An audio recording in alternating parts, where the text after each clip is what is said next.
everybody.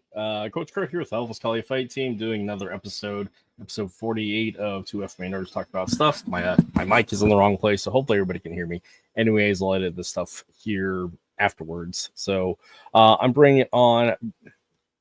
I'll just let him introduce himself because I am not having enough coffee this morning. So, Brian, if you're there, well, they're going to... It looks like we're having some technical difficulties. One sec, everybody. This is the fun part about doing a live stream with not a new program, but for everybody. So we'll be talking out my ass for a couple seconds here. There's a lot of different platforms out here to use for live streaming and whatnot, and so it's not completely streamlined. So yeah. Anyways, let's see if we can do this. Hold on.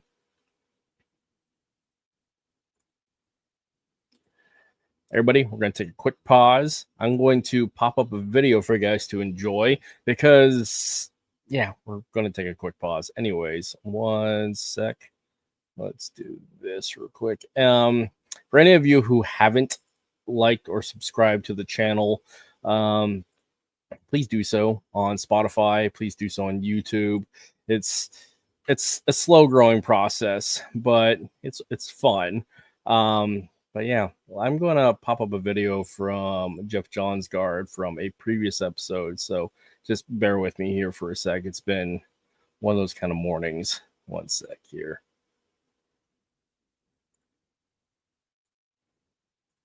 System, NSI, is also the International Director of Training for that system. And he is the creator and founder of Natural Tactical Systems, which is a firearms training company. He's also the inheritor of the CAR system. So if you don't know what that is, look it up. It's a pretty interesting system, and you may have seen it in the movies. So that's something to think about. Also, Jeff is a retired law enforcement detective from Canada, and he recently immigrated to the States, which is cool because he gets to share his knowledge with us. So even better. This episode is a pre-recorded episode because I was going on vacation and didn't know if I was going to be able to post anything, but here it is. Yeah, in this episode, we talked about training methodologies, pedagogy, and also how the way we've taught and been trained in both military and law enforcement, some of our training practices isn't really up to snuff in the most scientific approach to learn things properly and to let those skills set in and actually be effective. So that is a fun discussion. And as always, it's really fun to talk with Jeff because he's got a big brain and a lot of knowledge to share, and he's willing to share it. So yeah, enjoy the episode. It is one of the shorter ones, but fact of the matter is it's pretty straightforward. And yeah, hope you enjoy. And yeah, make sure to support the channel, like, subscribe, leave a review, share it out, all those things. Anyways, enjoy the episode.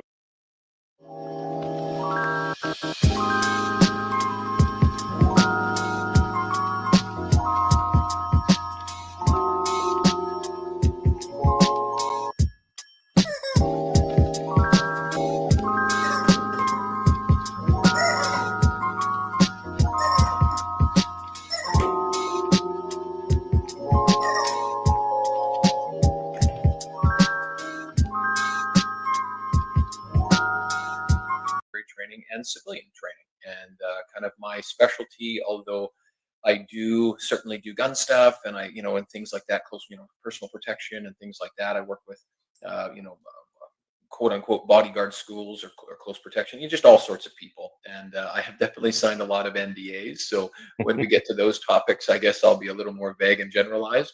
But yeah, so I've been doing this for a while. I've had the pleasure of doing that. So I guess discovering more about what I didn't know about quote unquote good training, or how I guess all the training I've been doing from martial arts onward, maybe wasn't the most efficient way to go about getting knowledge, skills, and ability, and Right. really learning about that stuff. And so yeah, I guess that's kind of what drew us to having many conversations already And yeah, so police officer, just retired, do this training thing. Yes, I do kind of.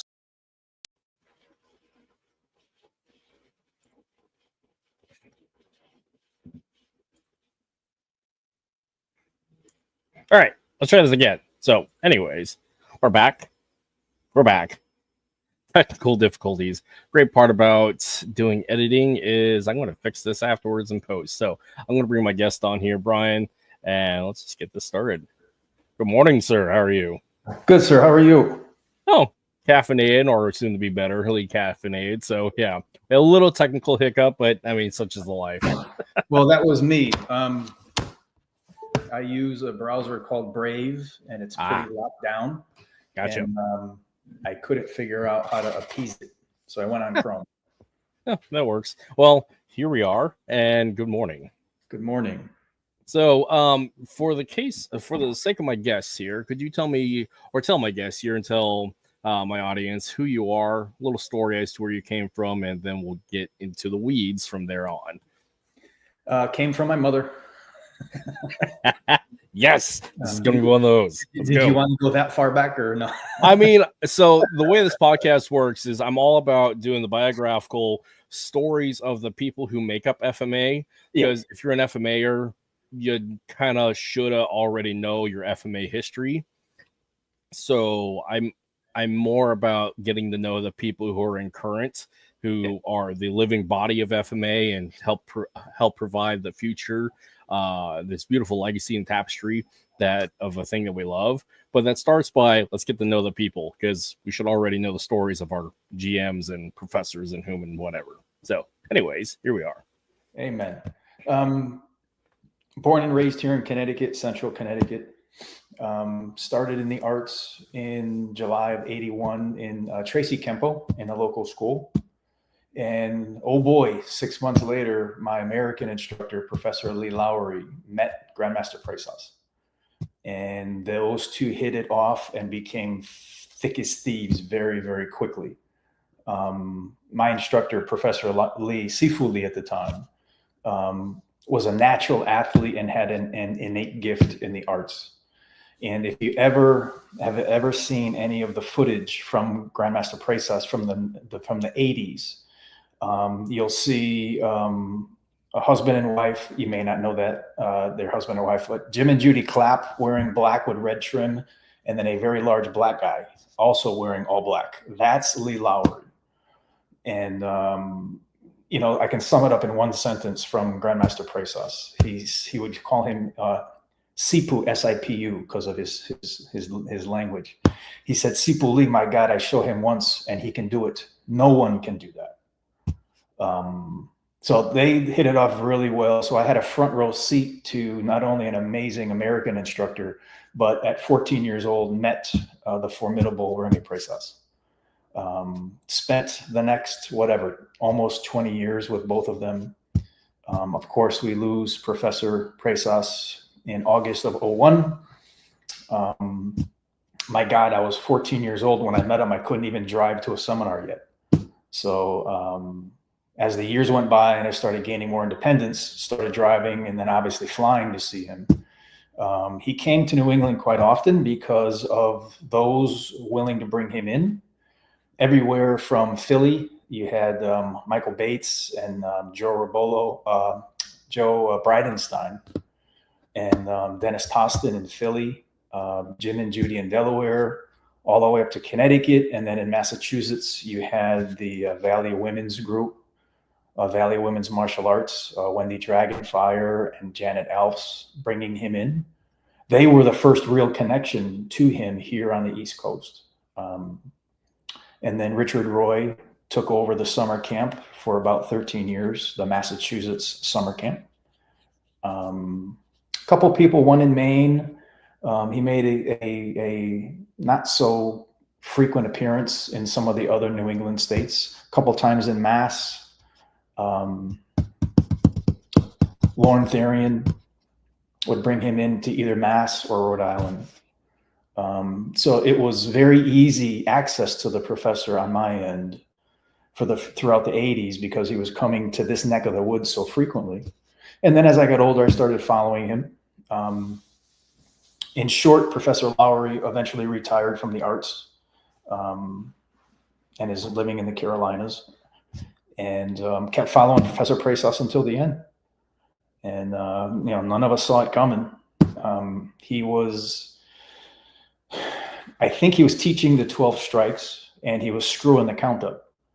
And Gabi Roloff, he was in Germany when this happened, and she's like, "What the heck is this?" So off they go to the hospital. They assess him, stabilized him, however that means, got him home to Victoria, and that's when he went under surgery for his brain tumor. And he lasted 10 months. And I'm no doctor, but a grade 4 brain tumor is what he had. It's called a glioblastoma. It's basically terminal, but you may get a few more months, but it's pretty much about as terminal as you can get other than a grade 5 tumor. So he recovered in Victoria, British Columbia. And unfortunately, they knew it was going to come back, and it did. And we lost him August 28th. That said, I wound up inheriting the summer camps from Massachusetts because the host decided to step down. So I've been running the camps since 2021. Well, 2022 was my first camp because our last one together we had one camp without the professor in 2021, 2001. And I took them over in 2022. And like many other people out there, we're just trying to further the art, evolve, learn. He did not leave us a magic scroll or a secret scroll. He gave us the whole art, and we've been unraveling it ever since. And some really interesting things are happening in Modern Arnis, but we can get to that when you're ready. But just been keeping busy the whole time. I chose not to make a primary career out of the arts. I went into corrections, and I think I came out relatively unscathed. Did 27 years, but if you want to talk in terms of 8-hour days, it was more than 30 because there was so much overtime. And my queen also did 23 years, and again, 8-hour days, more like 25. And that whole thing is you're either going to come out better or bitter because you just see the worst in people every day. And she's actually out 13 years today. I've been out 6. So in that regard, I'm the rookie. Congratulations to both of you on that regard, and thank you for your service in that as well. It was we look back now and we're just like WTF. Yeah. Really? But and I understand you've done your time in the military. Thank you for your service before. Thank you. Yeah, it's interesting with our activities. Like our kind find our kind within certain combative activities. So what I've found a lot is, aside from the hobbyist martial artists, because eventually we all start as a hobbyist martial artist. And as much as we were not all of us were born into the life, so to speak. Like if we're in America and Americans and just in the West in general, we started either in the backyard and eventually went into a proper studio and we're raised up from there, and we're hobbyists at that point. There's nothing to do. Few of us will go into a profession of arms where this is actually relevant, or combat sports, or some sort of professional martial arts career. But at the end of all that, we retire from whatever our profession is, and we get to go back to the opportunity of we get to do martial arts instead of we have to do martial arts. And that distinction is, I find, very healthy and important, especially my point in my life at this right now. And it's interesting is, in the case of the profession of arms, is the perspective is different. For the reasons why an individual will participate in certain martial arts or just martial arts in general, because the application is so relevant, versus those who are, this is a commercial job for instruction as an educator, but not as a practical practitioner. Because there's, in the difference of a practical practitioner where you have a competitor, like a combat sports athlete, or a practical practitioner as an instructor, versus somebody who's actually going to use this in the field, either corrections, law, other forms of law enforcement, personal protection, military. So, and again, the perspective is different, and does bring a different story to the table for those who actually do and those who discuss. So you just never know someone's backstory.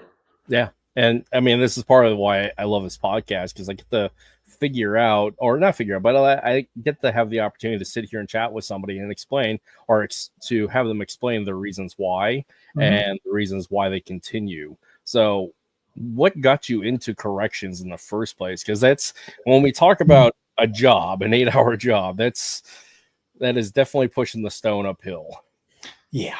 It's a really good question. And before I forget, I got to tell you, whether it's police, military, corrections, there's somebody that I have huge respect for. He knows exactly who he is. He's 3 hours northeast of me. He was a bouncer for 20 years. I think that dude saw more blunt force trauma than I did as a bouncer, because he worked in a high profile area and took the beating day in and day out. And, in the nicest way, regardless, be it police, corrections, military, bouncing, or some type of physical job, when folks like that get together, the conversation is different. And I'm just listening to him over the years, and I'm just like, Jesus Christ, oh my God, I think I had it easier than him. And I've dealt with, and I've become close friends with somebody that did time in prison. And what a gentle soul. And one of the first things he had to do when he went in, and he wasn't a teenager when he went in and had to knock somebody the F out because they tried, setting him up. And he's like, yeah, I'm not the one. So he did a few years and he's out, and man, it's all these things are humbling. Yeah, I have found, especially through the military and also coming out of the life, is people who have participated and engaged in incredible amounts of violence have, if they have all their screws still there or putting them in line, they have the opportunity to have incredible compassion and empathy, because they know the far extremes of what the human capability can be in its evil, visceral, carnal sense.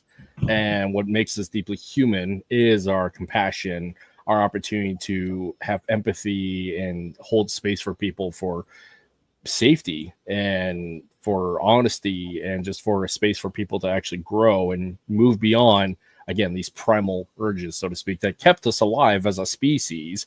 But like, where we live in this societal structure of, well, we have this in us to be incredibly violent, but we got to get along with our neighbors, because our neighbors aren't, especially here in the West for the most part, are not actually trying to rape, pillage, and plunder. And so we have to use our certain skills. So yeah, it's interesting that, again, people who come from the life, profession of arms, have an idea of how to turn it off, but also have build compassion. So yeah, that's no truer word spoken.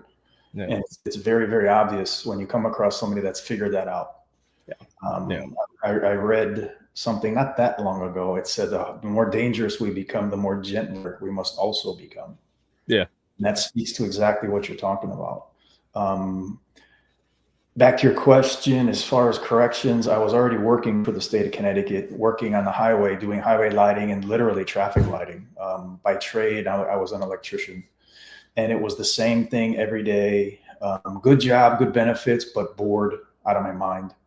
And my supervisor, who I couldn't stand, said, hey, corrections is hiring. It's a paramilitary environment. And he says, you're pretty squared away. And he says, you got some discipline in you. He says, why don't you, if nothing else, go hear him out. He wasn't trying to get rid of me. But I went over and I went into this literally just a shithole, excuse my language, of a prison. Jail 3 or 4 miles from where I was working in Hartford.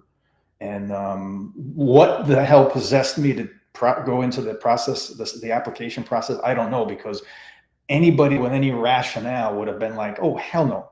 This jail was so old, they eventually knocked it down and turned it into a parking lot. But much larger agency, much more room for advancement, which really wasn't my priority. But being 19, 90, 91. So I'm 23, 24-ish. I said, what the hell? And I did it. Best move I ever did. Was absolutely paramilitary. Had tremendous opportunities, got heavily involved in defensive tactics, tactical teams, K9, training, eventually investigations. And even to this day in retirement, I'm working contract by contract as a subject matter expert in use of force and other correctional types of litigations, which keeps this going. And it's a higher level of challenge for me, because writing an investigative report for the agency as a captain, that's one thing, but getting into it, dealing with civil litigation with a bunch of attorneys, that changes everything. So that's a good challenge for me at this point in my life. And I can turn it off whenever I want. If I just don't want any more work, I'll just say no. But nothing specific sent me into corrections. My dad was a veteran, long-term police officer in a small town, Middletown, Connecticut, where I grew up. But there was no push for him of him pushing me into it. I have two older brothers. They're both engineers, respectively. Gave it a shot. I had his support, but he was on the job from like 1955 to 1982. And we're talking a town of 35,000,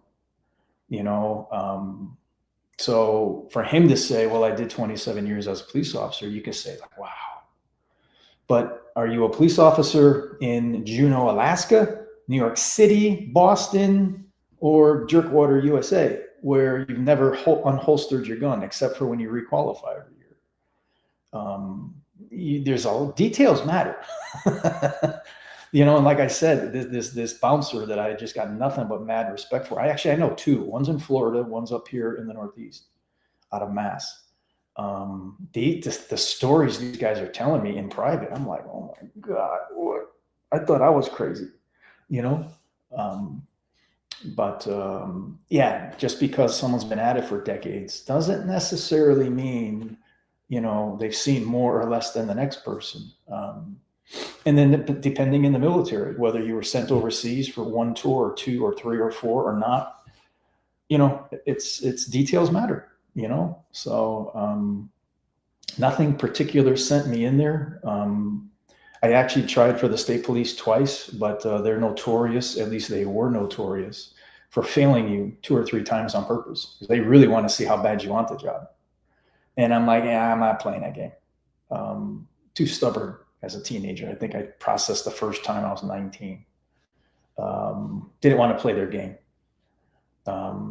So corrections it was, and they were very good to me.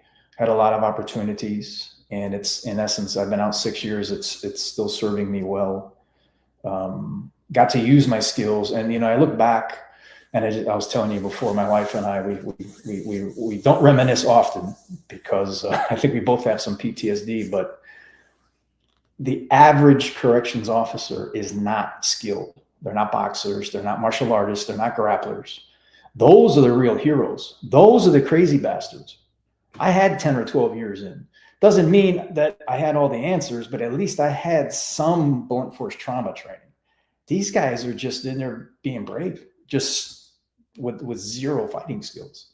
That impressed the hell out of me.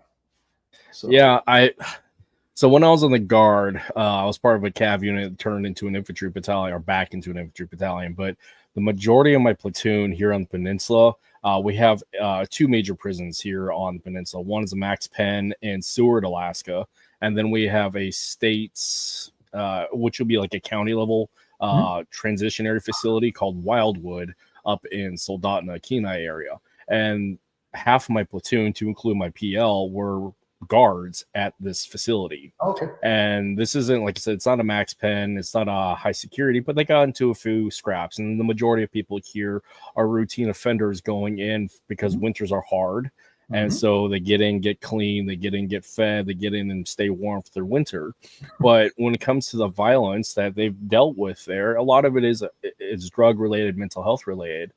And not predatory versus like going to Seward. But my point with this is these guys, because one of my primary duties in the Guard was a combatives trainer. And what was interesting is none of these guys had any real training through their agency. And none of these guys had the time and opportunity to participate in, say, jiu-jitsu, judo, boxing, because there wasn't stuff really. I mean, there's stuff available here on the peninsula, but not to the extent based upon their hourly, their schedule allowed to their duty hours, let alone the drive and impetus to go do it. Because that's another thing people need to like acknowledge, is that people just don't want to do this stuff, even though like they professionally should, because they're in this profession that they are going to use it, but somehow they just believe that I'll just clock in. So these guys didn't have a lot of training initially, don't have any reciprocal training, and then they don't pursue any training, and it's a scary thing. And then you got some of these guys who are like superstars who are all these things, but then again, they get shanked and they get ambushed. So it's the whole dynamic of, you may be the best and capable, but chaos in the universe has a say in everything. So it's an interesting dichotomy, and it's an interesting fact that, again, training matters, but like training schedule availability and the desire to train is I find far more important than training available. Because if you don't want to go do it, you don't have that drive, and you don't have the reason why, then even if the training is there, you're not even going to be clocked in. Because I still I have experienced that as well, my own, and also being as a trainer of like, I can tell when the guys just don't want to be there. They just want to punch in and punch out, and it's frustrating. It's sad, but it is what it is. Yeah. You know, and the few, by comparison to all of them, the few that do seek out training, whether it's jiu-jitsu or any of the combatives, God bless them. But that's kind of still sometimes viewed by their spouse or the better half as part of the job. Oh, you worked 40 hours this week plus 20 hours of overtime, and now you're going to go roll, or you're going to the range. Yeah, because I want to keep coming home to you in one piece. And sometimes that's a deal breaker as it is. But you're absolutely right. Some of them just clock in and punch in. They're like, that's a job. You know, it is what it is. Some of them are just rock solid, diehard, very brave people. Others are dedicated to it, and they stay in shape, both cardio and strength training, and some physical skills. But the overwhelming majority are just like, it's a job. Yeah. And I find that's also been the case in my experience in the military, is for a lot of people, they signed up for that GI Bill. So not saying we don't have true warriors, because we do. Not saying that we don't have true believers in, because we do. But it is interesting, even within a profession of arms, that there's a bell curve of people who are actually going to be at the peak and use it, and then everybody else that's just kind of somewhere in between. It is something I'm trying to wrap my head around for years when it comes to that regard, as to training, what I'm doing with my training, and whom I am training with. And again, where I'm in this phase of I get to do this stuff rather than I have to. Because like rolling with our officers with a local agency here in town, like there's 3 or 4 of them that are pretty consistent in the gym. And I can see where, it's the extra hours that you spend in, it's the extra time away, it's the extra duty, and just like, well, they have to do this, but it will pay dividends for them in the end. And I'm grateful for them to take up the opportunity. And I'm also grateful that their agency and our city has allotted funding and an opportunity for them to go do that. Because that's another big part of the conversation when it comes to training schedules, is that issue about state or agency funding by the municipality to give them the time and day to actually go do that. Because at least in the military, we had PT, and it was required for us to go do some sort of physical activity. It's gotten better over the years, as I understand, where they block off morning PT and then combatives, and obviously like our profession of arms training. But having those dedicated times to create this foundation of fighting, I can see that as a healthy outlet and a healthy community and healthy agency. And for those agencies that do that, all the better for them. Yeah. And unfortunately, when I was an officer from 92 until 2000, full-time officer, and then a canine handler, still an officer, but assigned to a statewide tactical unit. Our in-service training, back then, almost all of us were on a 5-on-3 off rotation. And when your Monday through Friday came up once a year, it was a 56-week rotation, 56-day rotation. But at some point during the year when you were up for in-service, you'd take Monday through Friday because there would be no overtime for you. You'd go to in-service for 40 hours. 5 days, off-site, 5 days. By the time I retired, it was down to, at best, 1 day a year. The rest went online, which is useless. Yes, you can force the program to make you can't keep hitting enter, enter, enter. So you have to see the whole 1 hour course. You ain't bullshitting anybody. You ain't paying attention. You're just waiting for the prompt so you can hit enter. So we went from 5 days of annual in-service every year down to 1. And the academy didn't really suffer. It's still about 10 weeks. By comparison, it's never enough. They get 40 hours of defensive tactics. But training, because of the dollars it costs, has been completely bastardized. What good is 8 hours of defensive tactics annually? Never mind, you're only going to get 2 hours at a time whenever they can spare you at this point. So yeah, that's a hot mess, and it's just not getting any better. Across the board, PDs, training budgets, we've seen a huge decline since COVID, not to mention the cadet pool is down to nothing for law enforcement and corrections, any of the civil services. It's just not a priority anymore. Yeah, I mean, especially after defund the police, because like we had 2 open hires, 2 positions open up here in our local agency, and talking with them because one of my students or training partners applied for it, and he was disqualified for whatever professional reasons. But the point what I'm getting at is like they had 4 applicants for 2 positions, and talking to the lieutenant, who's a friend of mine, is that like 5-6 years ago, they would have 50 applications nationwide coming into our little town with an agency of 20 officers.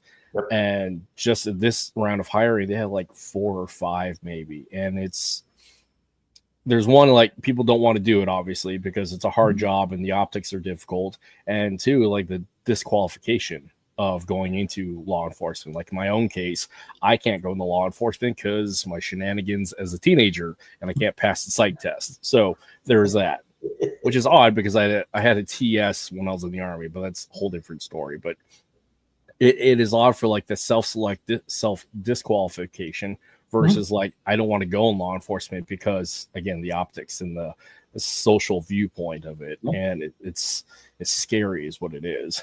It is, and COVID made it worse only because of the scarcity of it. And I really don't know what it's going to look like in the next 5 to 10 years. There seems to be a little recovery happening where the cadet pool and those that are applying, that number is slowly creeping up, but it is still way down at the bottom of the well. So yeah, I don't know. I attend and teach at a Use of Force conference every year here in Connecticut. It's called the Use of Force Summit. We are over 900 deep. It's the biggest thing like it. There's nothing really else like it going on. Police, predominantly, 90% of these folks are police, but there's also sheriffs and corrections. Those numbers are steadily growing from all over the country, to include Alaska and Hawaii, and most of the other states. And the number of percentages that they are running short-staffed is just mind-boggling. There are some prison systems, I won't name them because I don't want to make anybody nervous. They're running 60% short. So your roster, every 2 out of 3 slots, empty. How are they even functioning blows my mind. Not to mention, like, the intake level is 3 times to 4 times that. So yeah, it's not like they're not getting any busy or any less busy. So they're changing the laws in some places. Connecticut has redlined a few, not redlined, but they've decriminalized certain acts. Getting caught with a small dose of marijuana now is a civil infraction. You pay a monetary fine. It used to get jailed before. Of course, it's being legalized in areas, but they're absolutely doing everything they can to not fill up the prisons. Unfortunately, that's leaving that many more crimes unchecked. And you can see just the behavior of the public. They're like, screw it, I ain't gonna do anything to me, you know.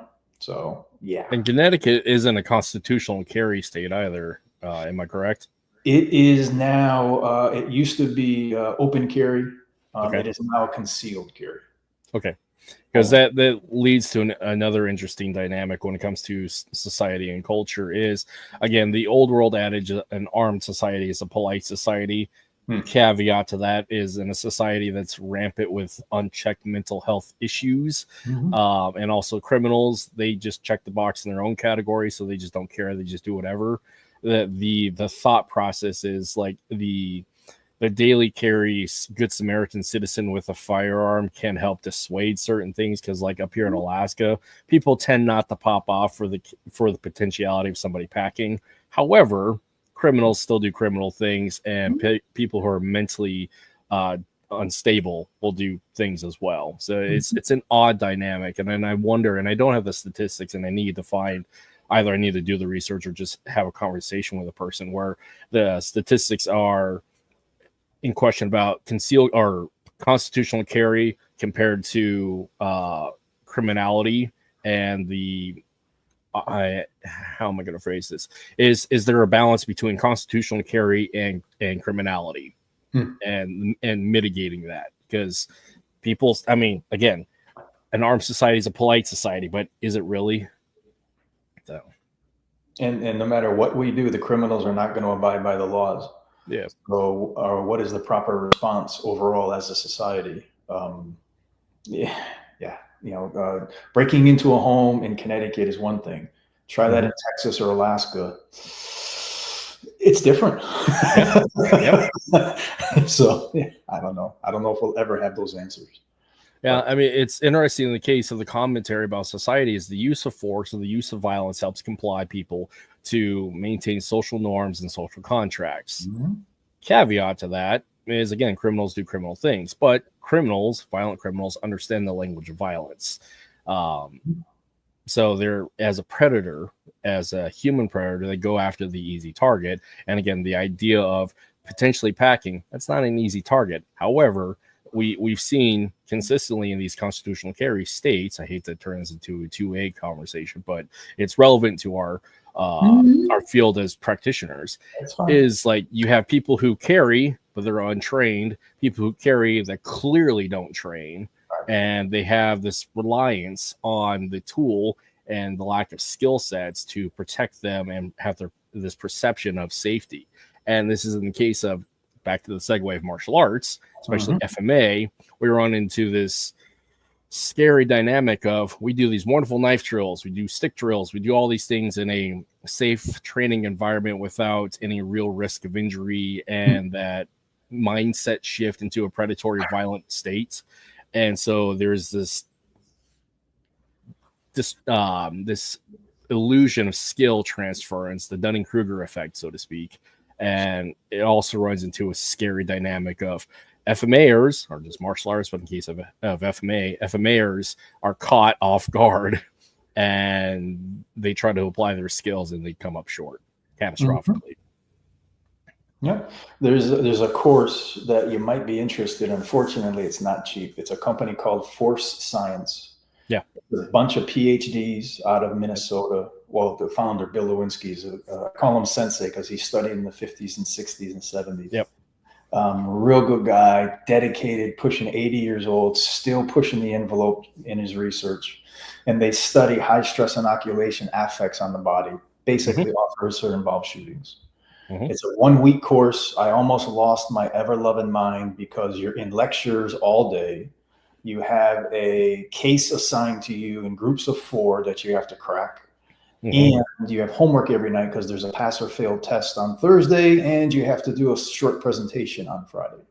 So people think they're going to go and goof off for this week. My brain was hurting when I went in roughly 2014. But one of the tests that they did, they had a motor vehicle stop simulation in a warehouse with vehicles, and the officers were told nothing. Motor vehicle stop, have at it. Well, the instruction of the suspect vehicle, the driver had a blank .38 sitting just like this. As soon as they see the officer pass the B pillar, bang. Mm-hmm. And they were all videotaped. And I still have a picture. I'll send it to you before as soon as we get done. There was a tactical officer, all of 6'2", walked up to the B pillar, leans over, gets shot. Mm-hmm. Literally, both feet leave the ground, maybe an inch. Yeah. And his draw went from just drawing and clearing a holster to this. Yeah. Chest high. Mm-hmm. Freaked out. He stayed in it, but then when he ran to the rear of the car for cover, they asked him to retrace his steps afterward, and the computer tracked him, and he thought he cut the corner pretty tight. He didn't.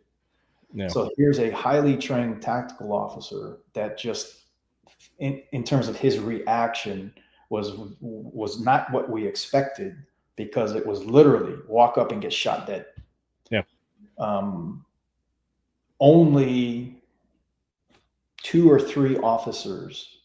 And then another scenario wasn't getting shot instantly. It was showing the gun, but don't shoot yet from the bad guy. 2 or 3 out of all of the testing that they did, maybe 100 people, only 2 or 3 lunged for the gun instantaneously rather than drawing their own firearm. And they were all defensive tactics instructors. Yeah. Yeah. Because the hands were trained, and it wasn't that they were trained to grab, it was to react physically. Yeah, they can read and respond. Yeah. I thought that was a very interesting set of dynamics. But all these guys do is study after study, and try and help us better understand what happens when the SHIT hits the FAN. Mm-hmm. It's interesting. It's just you don't think of it. Well, it's the, again, read and respond, and the familiarity of, I've been here, I kind of know what to do. And again, it's that stress inoculation. And the problem with stress inoculation, and this is my conversations with people like my senior brother, Jeff Johnsgard, who is one of these big brain use of force people, is this problem of transference of skill and this idea of trying to do stress inoculation attached to heart rate. And it's like, well, according to him and according to some of the other readings I've been finding, it's like that's not the case. Heart rate doesn't exactly help with the decision-making process as a for skill acquisition, retention, mimicking a stressful environment. I'm going to butcher it, but I'll reference Jeff Johnsgard for that case. But it's the overall, like, we tend to use almost elevated heart rates to simulate an adrenal state, and that data apparently is incorrect. So I don't know. It's interesting as to what people are coming to, because we have a scientific approach. And it's not anecdotal. And again, this is going back to martial arts, where the majority of martial arts has been a patrilineal, anecdotal, oral tradition, relying on the good works of the forebear, even though like 20 to 50 to 100 years have separated. So how much of that's actually bullshit and made up versus the reality of what actually is? And the benefit of, like, today in our world in 2025 with such access to data and scientific methods to track and to analyze and to come up with better training modalities. I mean, it's a great time to be alive, to understand violence, to train it and prepare for it, and also realize that, like, this shit, that fighting is simple. It's not easy, and it's also incredibly scary if you're behind the curve on the willingness to use it and the mindset of it. Because one of the things that I have found in my own instruction, especially within agencies or agency attached, is this transition from the criminal mindset versus the law enforcement mindset. Is trying to, I hate to say sell this idea, but present this idea of criminal creativity. Because a big discussion that comes up in the FMA community, especially the knife community, is this criminal knife systems, the prison knife systems, and how do we train the mindset? And so, like, trying to present this stuff to people in law enforcement as to, let's do criminally creative things and think like a criminal. It's like, well, it's hard to turn that part of their brain off if they come from law enforcement background. And then on top of all that, you have the people in between kind of doing what if, as like they're trying to live vicariously through this, and versus like people who actually seen and done this and done some hood rat shit. So, and that's what you're finding is, though, when you can see certain videos like the Las Cruces video with the officer who killed on duty due to also with the contact, and the guy pulled the knife and everything else. I don't know if you're familiar with this video. The criminal's already engaged in violence. He was already made the choice, and he was also practiced at doing this. But going through this mental game as a practitioner, as an instructor, and also for a law enforcement officer, trying to understand how this works, like that's a whole other side of the coin that people just don't want to do, and they resist because of all these layers of morality and justification. Yeah, the criminal mindset is I don't know if it's instinctive or you're born with it, but if you are raised in a violent neighborhood or country for 20, 30 years, and then you move here or you move to a nicer place in this country, the things they are willing to do without giving it a second thought. You just hit the key word, morality. We have ethics and morals if we've been raised halfway decent. People don't realize criminals just don't care. There's no, it's survival. It's either me or you, and that's it. They're not thinking, they're doing this. And we're sitting there like, wow, what's the law say? What am I doing here? Oh man, the criminals, what they're willing to do for such a little gain sometimes is horrible. Some of the cases I'm working now, hypothetically, the reason some of these guys are in, it wasn't just a matter of taking a life. It was be it dismemberment or doing things to what's left. It's like, really? And they're in 20, 30 years, and they're getting a little older. They're getting a little softer. Still can't trust them because that potential is still in there. Oh, yeah, the shark is still a shark. Yeah, exactly. Well, he's been rehabilitated. He's been behaving for 25 years. Yeah, dude, he murdered somebody in cold blood, plus the girlfriend, plus the kid and the dog. That was not just, what are we going to do today? And I'm not judging. I'm just saying that potential is always there. And if you've ever read up, I hope you kind of haven't, Gacy, Dahmer, and some of these true high-level serial killers, they were absolutely gentlemen, charming, intelligent, articulate, very manipulative, obviously. Yeah, malignant narcissists and sociopaths. Absolutely. Yes. I got to know the sheriff that got Dahmer locked up after he escaped. Yeah. And down in Florida. And he told Dahmer to his face, he goes, yeah, you ain't getting out. You may have gotten out last time. You ain't getting out this time. Yeah. And Dahmer's got his arm on the wall. Give me 1 second. Yeah. Well, folks, I mean, here's the fun part about this podcast is we get to dive into the weeds about stuff. And yeah, we don't always have to talk specifically about FMA history or culture. Like, honestly, I go through moods for my audience if I want to talk about FMA history and culture, and other times I want to talk about violence because it's incredibly relevant to who and what we do, or who we are and what we do. So yeah, anyways. I know there's some reflection here. Yeah, that's incredible. Is Jeffrey Dahmer over there. This is Sergeant Ken Caceres reading him his arrest paperwork. Wow, that's crazy. Uncuffed, leaning against the wall.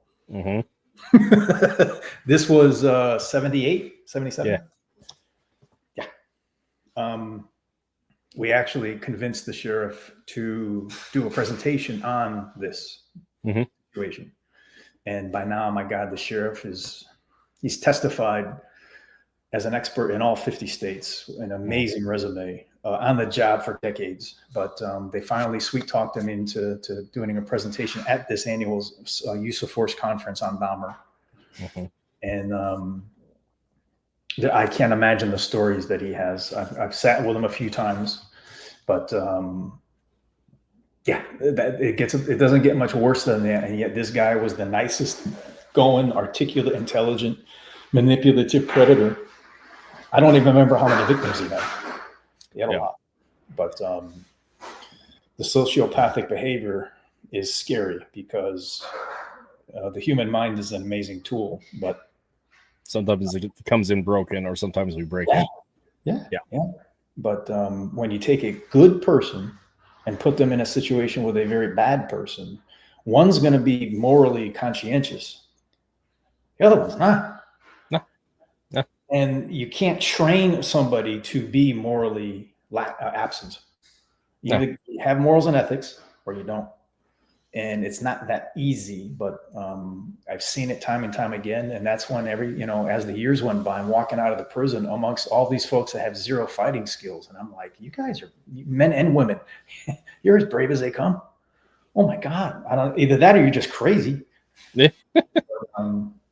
My first several years were very difficult because we're dealing with a lot of gang problems. And we finally cracked down on it in around 94 statewide.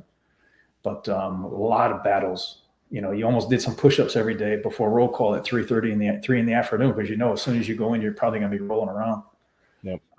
But these average everyday people, it's like, damn. And I'm not thinking I'm any better or different. I've been abused for 10 or 12 years, getting banged up, beat up. My time tapping out with the professor and whatnot. But oh my God, regular everyday people. Let's do it. It's crazy because my experience with criminal violence comes from gangs. It comes from scrapping, being involved in hood rat shit. It wasn't necessarily from the predatory aspect of I'm a predator, I'm going after. It's just happened to be with wrong people doing dumb things as a teenager, unsupervised, and doing what needs to be done in that moment. Now there is the other side of that with the homies that I rolled with, like things they would do, like the razor game. Or it's kind of like the knockout game now, but you walk in a crowd and see if you can cut a person and get away with it, or cut a person, move and pass the knife along. I mean, I've talked about this game all the time in this podcast, but that has been my experience when it comes to like criminal violence. Just the same as like the random shankings, not necessarily we're going to shank to kill you in the case of like the prison knife systems or like the human predator. It's more or less we're just going to fuck with you and we're just going to do it, see if we can do it. And I tend to I have to be conscious as not to skew my own viewpoint of violence based upon that when I talk about it, because there's a whole other subsection that I'm not hitting. Like that's my little piece of the pie. And there's so much more, because talk about combat and military, that's a whole different thing. But in the civil portion of dealing with violence as a civilian, there's so much more in the consideration of, especially when training with and training of law enforcement. And this is where I wonder, in the case of it, in the discussion about worshiping violence, worshiping the knife cults, is this tricky area of an individual who participates in edged weapons combatives. What is that line that they cross to become a worshiper of death, the knife cultist, and especially dealing with these prison knife systems? Because I find a certain demographic of people who participate in it, and I wonder why, and haven't got a straight answer from that demographic. So what are some of your viewpoints on these knife systems? When you look at the knife versus the firearm folks seem to be very cognizant of the laws. Most of them, not all, realize you take that thing out and start squeezing rounds off, you better be justified. And it's a lethal force engagement. Hopefully you're aware of what's behind your target in case you miss, because every round that misses goes to court. The knife folks as a whole, that's a very different animal, because it's not that they don't realize it's deadly force. Deadly force is I'm completely confident you already know it's force that can result in death or serious physical injury, not necessarily death. So a knife is just as lethal as a firearm. The knife folks don't seem to understand the lethality and the consequences if that knife ever meets flesh. Better be another knife involved, or a weapon, or something up there that can justify cutting. And does it mean that firearms folks are more responsible? From what I've seen, this one cross section, yes, but they seem to be more cognizant of the law and the legalities involved. The knife folks, I think they've got a training kind of pastime approach to what could land them in jail for a very long time. And the average person, it takes nothing to go buy a knife. You can buy a knife at a truck stop. I mean, Murray and I just hit Florida and came back for a couple of months, and almost all these big truck stops, they got a whole showcase full of folders. I'd just get a razor blade or a craft knife, because that's been my experience. Yeah, Home Depot, plenty of them. But the knife folks seem to be, they're dedicated, they're determined, but they don't seem to be as cognizant or conscientious of what they're getting into. If they're just studying it and training in it, and that's their pastime, that's good. But a lot of them carry, and as soon as that thing comes out, if that thing finds flesh, man, they're in a world of surprise, and it's not going to be pretty.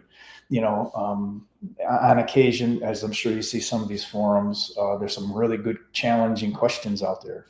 But I've spent more than my fair share of time with attorneys, and I am not an attorney. I don't want to be an attorney. But I spend a lot of time with them, whether it's this annual summit or my contract work. And in prepping to work with a particular litigation unit specific to corrections, they said, all right, you're going to spend a day with us in the office, and we're going to talk. So it was an interesting day. The primary takeaway was this: the courtroom is not about the truth. It is about perception. Of 6 or 12 people that are total strangers that have no effing clue what deadly force is, who you are, why you did what you did, nor do they care. They're going to take the so-called facts and decide your fate. Perception is reality. Association is truth. And it's a game. Who can affect the jury more? And when you think about it, that's some really scary shit. Because the average juror has no clue what you do or what I do or why we do what we do, or that veteran police officer or veteran trooper.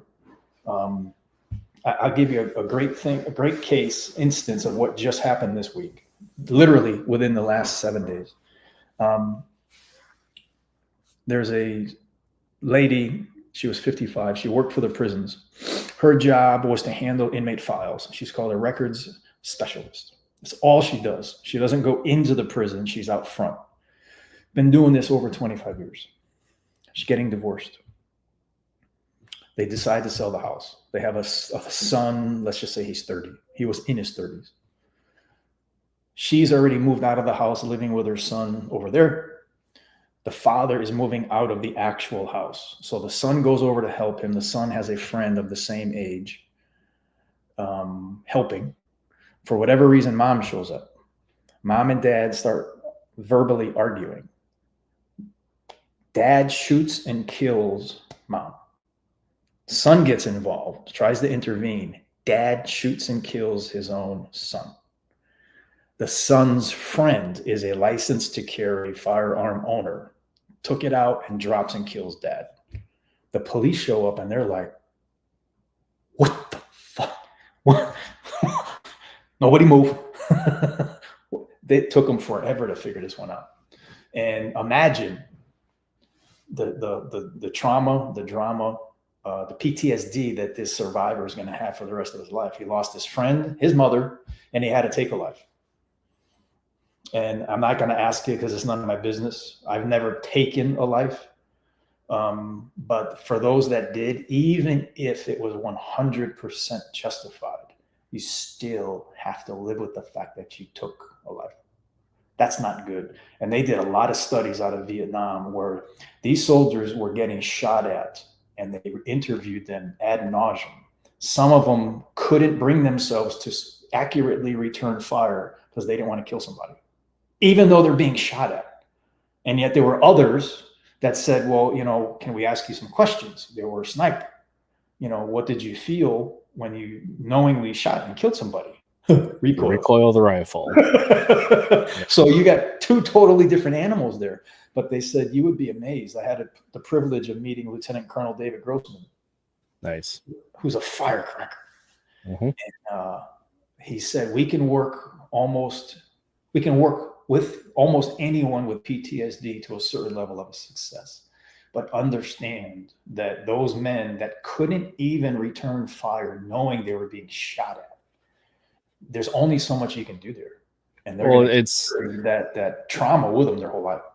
a lot of it is the locus of control, just from my own experience, education, and therapy.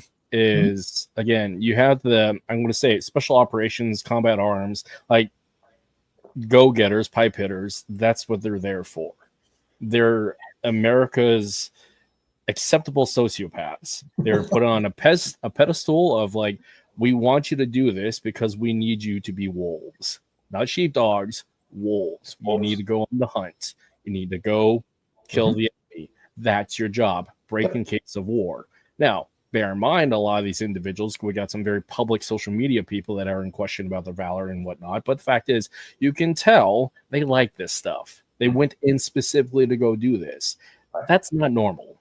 It's normal to say, hey, I want to defend my own and do what I need to do. Right. Sure. But like actively telling that they want to go do this stuff, that is that due to morality, if it was the other side of it, they're going to prison. But because they are wrapped up in the flag and patriotism, it's acceptable.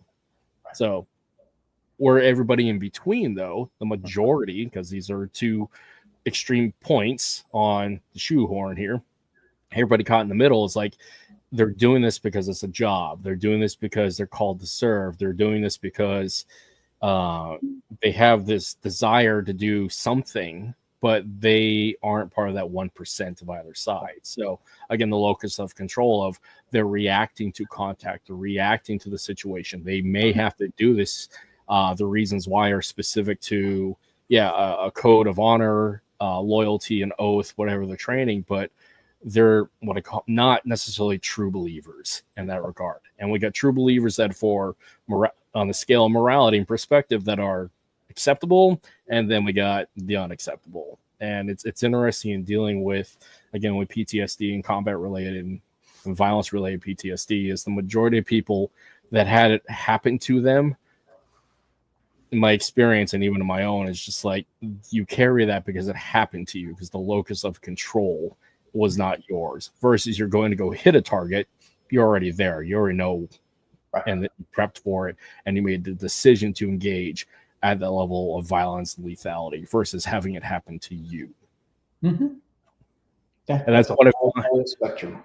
Yeah, and what I find, like specifically, like in the personal protection space and self-defense, especially with women's self-defense, for one, I've said this often, I really hate empowerment seminars. I really hate the term empowerment because it's a false sense of security. I will die on that hill. But again, it's the issue of like, you do 4 hours, do nothing throughout the time. You feel good, did a few punches and kicks, looks cool for promo, but you're not actually doing any real work. So thus the model of empowerment.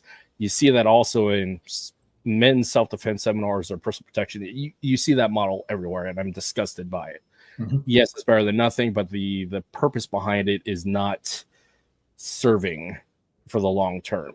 And so my point with that is, in the self-defense community, is it's reactionary after the fact. The majority of clients that I've had and people I've worked with is they've had a violent situation occur to them, and they have to work the way through and from that point of after the fact.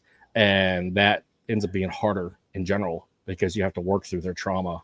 You have to work through their triggering process and resetting their mindset. And just in the same, like, again, one aspect, say combat sports, is you get knocked down, you have a catastrophic loss, and you can work your way through it, get past that mental game. The same can be said in the extreme as violence directed toward a person as a victim, especially in like a rape violence situation for a woman or even a man, or you're dealing with the lack of locus of control in combat, and you have to work your way back forward and find that space to be capable and confident, versus somebody who was prepared ahead of time and took the steps to be able to have the opportunity to engage when they want to engage and how and when, take the initiative, control the battle space, etc. We need degrees in psychology to be doing what we're doing. And this is why I really like with, and just a plug with Eric Poirier and Mark Mediero, is like what they're doing with the trauma informed training, because there's so much more to what we do other than the punching, the kicking, the situational awareness. Is there's the after effect and the pregame, the soft skills of what are we dealing with as the individual, the practitioner, and also as instructors of working through our trauma, working through our clients' trauma. And I'm glad I'm glad that society is accepting of this. We have means and methods to address this. The caveat to that is it came at the cost of 20 years of sustained combat. So, I mean, again, development at the speed of war, development at the speed of violence. But in the end of all this, again, a little bit of suffering built some resiliency. But hell, I mean, that was a rough 20 years, and it's getting rougher. But in the case of law enforcement, and this is what I find on the other side of these conversations, is law enforcement, it hasn't changed necessarily as in regard of like, it's always been this. And and certain agencies have a lot of support and means to do it. But culturally, there seems to be steps going backwards and below, and it's deeply frustrating. It is. And I mean, it's nice to see the advances that we made to, if nothing else, to become aware of what we're dealing with, because they would say, oh, when the men came back from World War II, the women were already in the factories having finished making the weapons and the tanks, and Rosie the Riveter and the Revolution and everything. But we didn't address a lot of the mental health issues because we didn't know any better as a society. When those men came back, they went right back to work. They just went back to work. We got to go to work. Yeah. Now we got to, pay the mortgage. Oh boy. Versus debriefings, both tactical and mental health. And sometimes in some cases, there's mandatory debriefings and therapy. A friend of mine who was a former trooper was on an internet unit, crime unit, and their job was to hunt the predators. They had to sit with a therapist, I think once a month, to make sure they weren't losing their minds and making sure that most of what was up here and in here was relatively intact. So we're becoming a lot better at it, but man, there's just so many different levels of it. And, you're training somebody personally that has trauma versus one that hasn't. Boy, you got two different animals there. On top of all, you have your own trauma. Yeah. From the experience, because again, this is the issue about lived-in experience versus academic. Academic, again, this is martial arts versus people who actually lived the life and done the things. Martial artists can be these people, but too often we see in the commercial martial arts space that it's purely academic without any real world experience in it. Maybe got in a fight here and there, but like never really sat in the space of violence. And so they don't have the issue of dealing with their own trauma whilst teaching somebody through their trauma. They can just do it academically, but there is a bit of a disconnect as to like, what is the real reality of actually what we're getting into versus somebody who lived a life, done the things, and not trying to teach that to somebody who's had that happen to them or in preparation to live the life and doing the things, and making sure that they're not hijacked and going through the filter of their own trauma and thereby creating a problem of giving a false presentation, not giving the fullness of what they should be doing, or better yet, it's just like they're triggered by their own shit, and in so doing, there's this cycle, this codependency of trauma. And again, the term trauma kindling, or throwing this word a lot, is you keep throwing fire, and you got your fire and their fire, and just keeps getting worse. And so at some point, you need to snuff that thing out so you can build it back up again. Even if there's a way to loop this back in, I don't know a lot of it, but I know Professor saw a lot of carnage in the Philippines. Oh, yeah. Born in 1936, did not see an actual classroom till at least 9 or 10 years old because they were living in the mountains. They left during Marcos? So this guy didn't see a classroom until he was 9 or 10. Yeah. And then in high school, very formidable. The principal and the teachers really couldn't control him, so they said, "Hey, we want you to be security." And he wore that badge proudly, but he would participate in these matches called squares after school, where there were agreed upon fights. Yeah. And he was just a hellion. And I'm getting this directly from the late Grandmaster Cristino Vasquez, his cousin, when I was visiting him in the Philippines in 2006. And he said, Professor didn't listen to anybody. Yeah. Just did what he did, which is not uncommon. He's born in 1936 and, stayed there until roughly 1975 when he was 40. Allegedly, Marcos was officially looking for him. Yeah. Shocker. But once he came over and I started training with him, initially under Sifu Lee, and then on my own, he basically read several of us, but I'll just speak for myself. He said, "You will never teach offensive knife. Yeah. Okay. It's evil. It's bad." Okay. And he said, "You can teach them how to defend off the knife, but you will not teach offensive knife." And he said, "In this country, they do not know how to use the knife. No. He says she's thrusting or cutting." Mm-hmm. He said, insert and then J. Mm-hmm. And classic professor. He said, you do that to the belly and it just goes mm-hmm. disembowel, right? We ain't got to get into the details. Yep. And he said, once they go, they cannot fight. Mm-hmm. But he said, they should see, they should feel, if you know what you're doing, they should feel it before they see it. That is correct. Now, imagine hearing that at 14 years old. What the hell am I getting into here? Yeah. But he ain't kidding. He ain't playing. Now, imagine this. The karate school at the time was 500 feet from Burger King. Mm-hmm. Well, Professor loved him some Burger King. So Sifu, I mean, fair. Sifu says, take the Burger King. Don't let anything happen to him. What the fuck? Okay. We come back. We each have our cups, our drinks. And he keeps offering me his. Literally 14 or 15 years old. I have no freaking clue. I have my own. Why are you offering me yours? Repeatedly. This is 1982 or 3. Okay.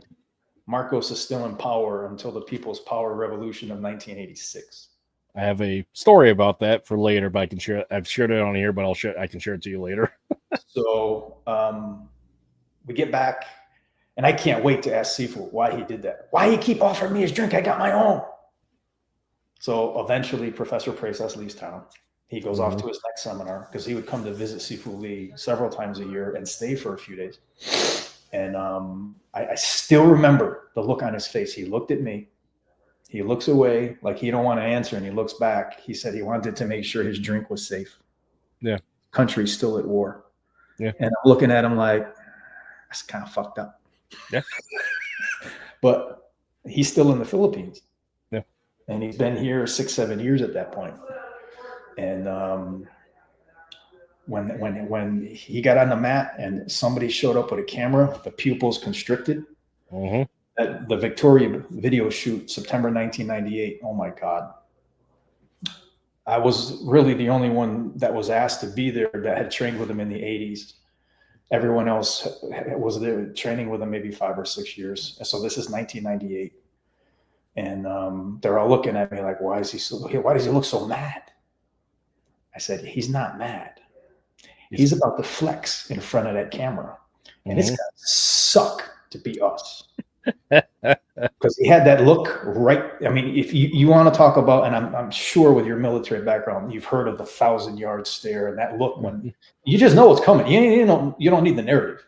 Yeah. And I'm just like, oh, here we go. 3 days, all day. Next, and I sincerely in my heart, I can't say he knew he was sick because that was 3 years before his diagnosis. And a grade 4 is usually rapid growing. This thing isn't going to sit around. So I don't think he was physically sick, but I wonder if he knew at 62 years old, if that was the last time that he was really going to be able to perform at that level. Again, I mean, trauma, that level of trauma, your body manifests it because the brain and the body knows no difference. Yeah. And on top of all that, the body holds the score.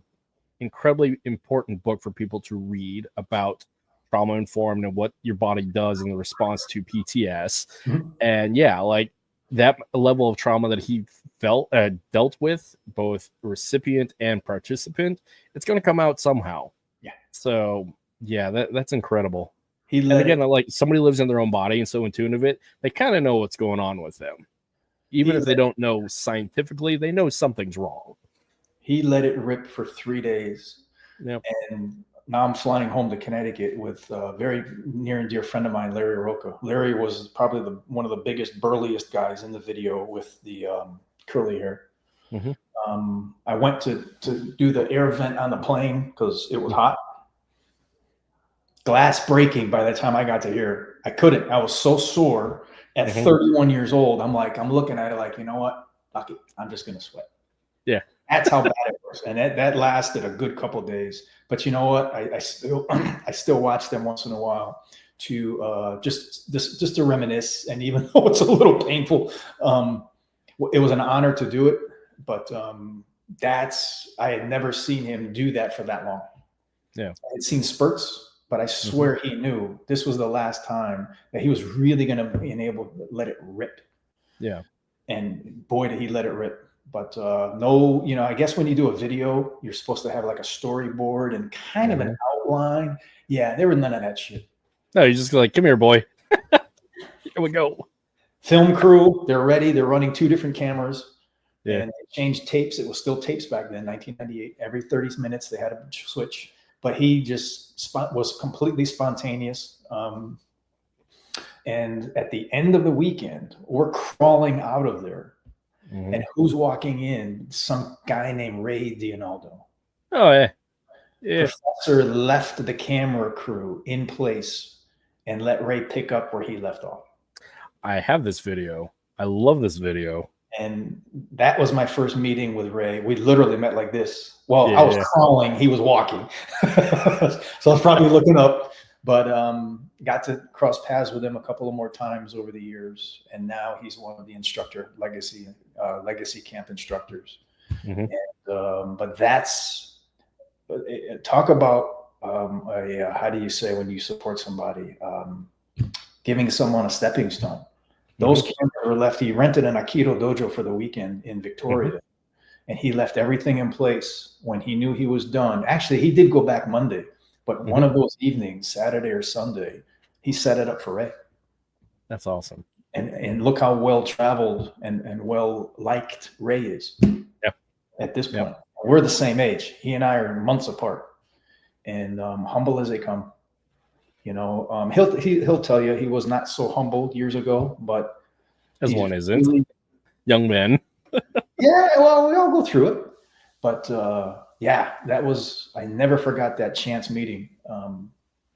But I was literally peeling the professor's shirt off him at the end of each workout, just soaked. The dojo, he wouldn't even let us open the windows. He wanted it hot in there because of the level of activity. And we're dying in the heat, but he just kept drinking water and he says, again, one more, 37 times.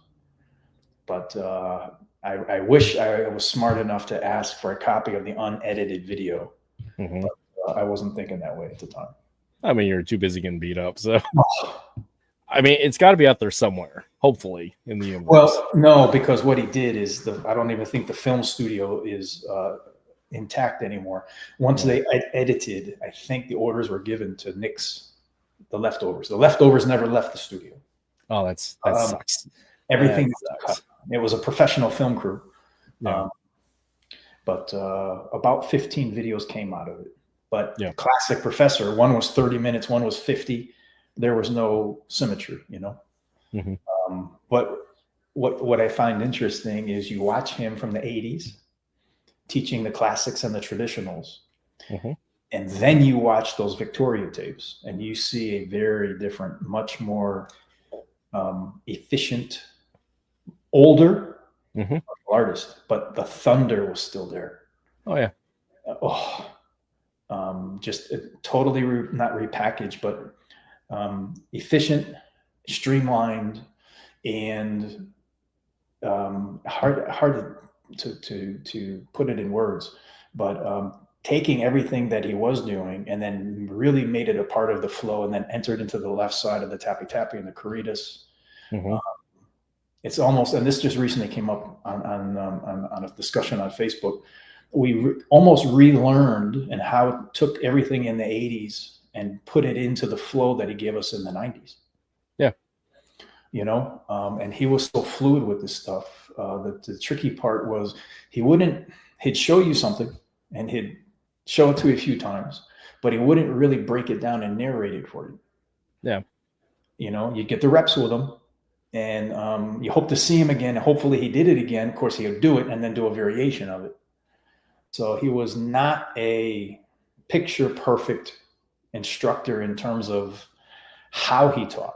Very, I mean, how many instructors are classically educated educators who understand how to create a curriculum and also detail it and all these things? The answer is not many. So, and especially our older instructors, men who came out of the Philippines, men and women who came out of the Philippines, especially in the 60s, 70s, and 80s, like a lot of them have very little education, formal education by Western standard. Like, what do we expect? Like, and this leads into this issue of the different evolutions of curriculum, and thereby the students argue about it afterwards, like in case of the Modern Arnis community.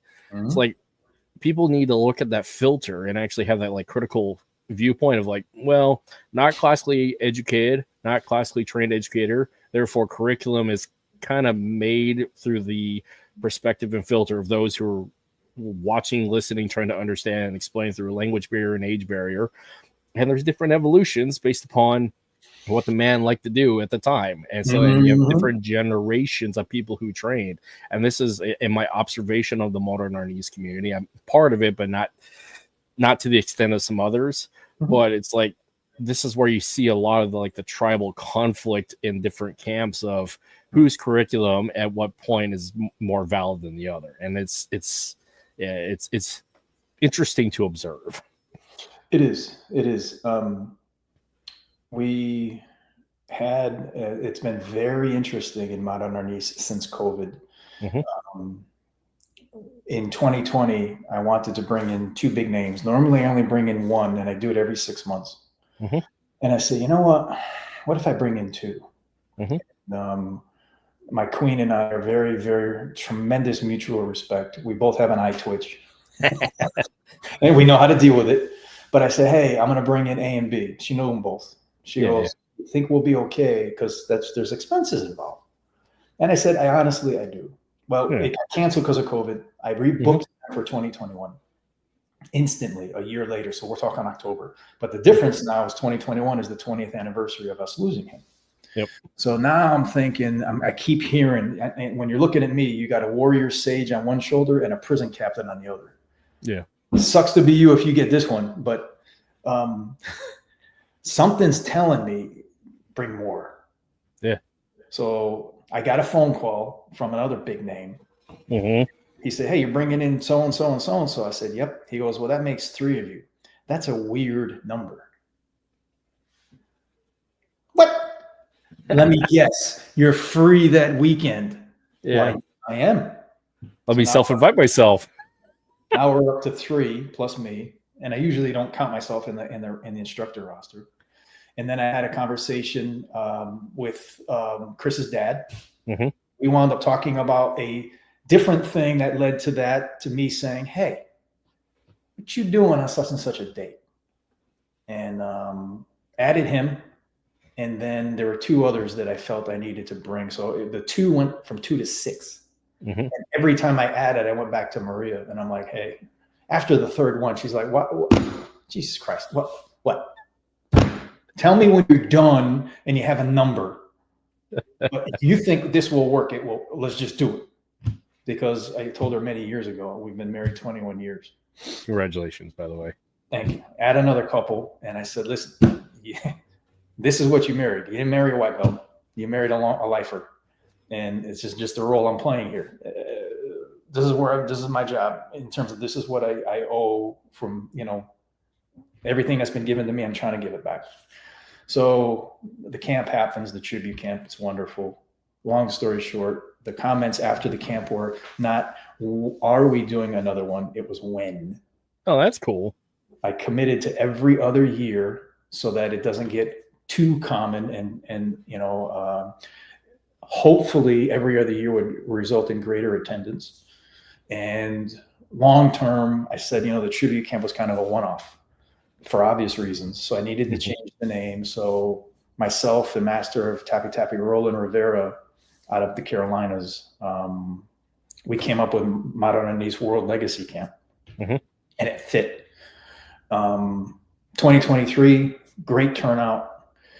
But the communication amongst roughly a dozen or more of us, top-tiered first-generation Remy Presas students, started going up and becoming more frequent. We hit the legacy camp in 2023, and after that camp, the communication went up even higher and more frequent. And you're seeing more and more joint seminars amongst the OGs and Modern Arnis. Yep. You're seeing more posts where I'm posting. Any of them put up a flyer, I'll put it on my website. Yeah, that's awesome. And then I say, hey guys, what do you say? I created the round table of Modern Arnis. There's no rank, there's no head of the table. I said, what if we start archiving for the public? And as a result of that, I created the evolution document, which includes a written curriculum of, a written list of the material professor taught, first person. And I put it out there so people would know what he taught. And I said to the folks, we're going to do a video to support the document. And we're in that process now. And that's proving to be some challenges. There's the website or the YouTube site. I said, there will be no innovations in these videos.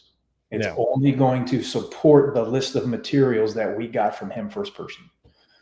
And something very interesting started happening is that even amongst the OGs, some of us have been with him 40 years. He turned some of them are saying, well, that's not how he taught me the 6 count. Nope. Okay. Well, that's not how we do the flow drill. Okay. I asked so-and-so to do the video on it. That's their version as was given to them. So, the videos are all being sent to Professor Dan Anderson, who's going to put like a title page and then fade into the video. That's cool. So he called me and was playfully complaining about how he playfully said, well, somebody put an ism in there and they innovated it. I said, were you there when Professor taught him? No. So we both did our version of these 2 basic drills that we learned over 40 years ago. And we gave them to each other. Camera. We compared them. And he said, even we are doing them differently. I said, well, clearly you're doing them wrong. That went over like a fart in church. But we give each other a hard time. And then we said, listen, you've already touched on this. Professor taught almost on a day-by-day basis. Which way's the wind blowing? That's what he's teaching today. And if he's changed the material since the last time he taught it, well, he doesn't answer to anybody. So we have this phase 1 evolution document of material that he taught first person throughout the 80s, even into the 90s. Okay, folks, welcome to the first Modern Arnis Roundtable discussion. I hope this is the first of many. And it is simply...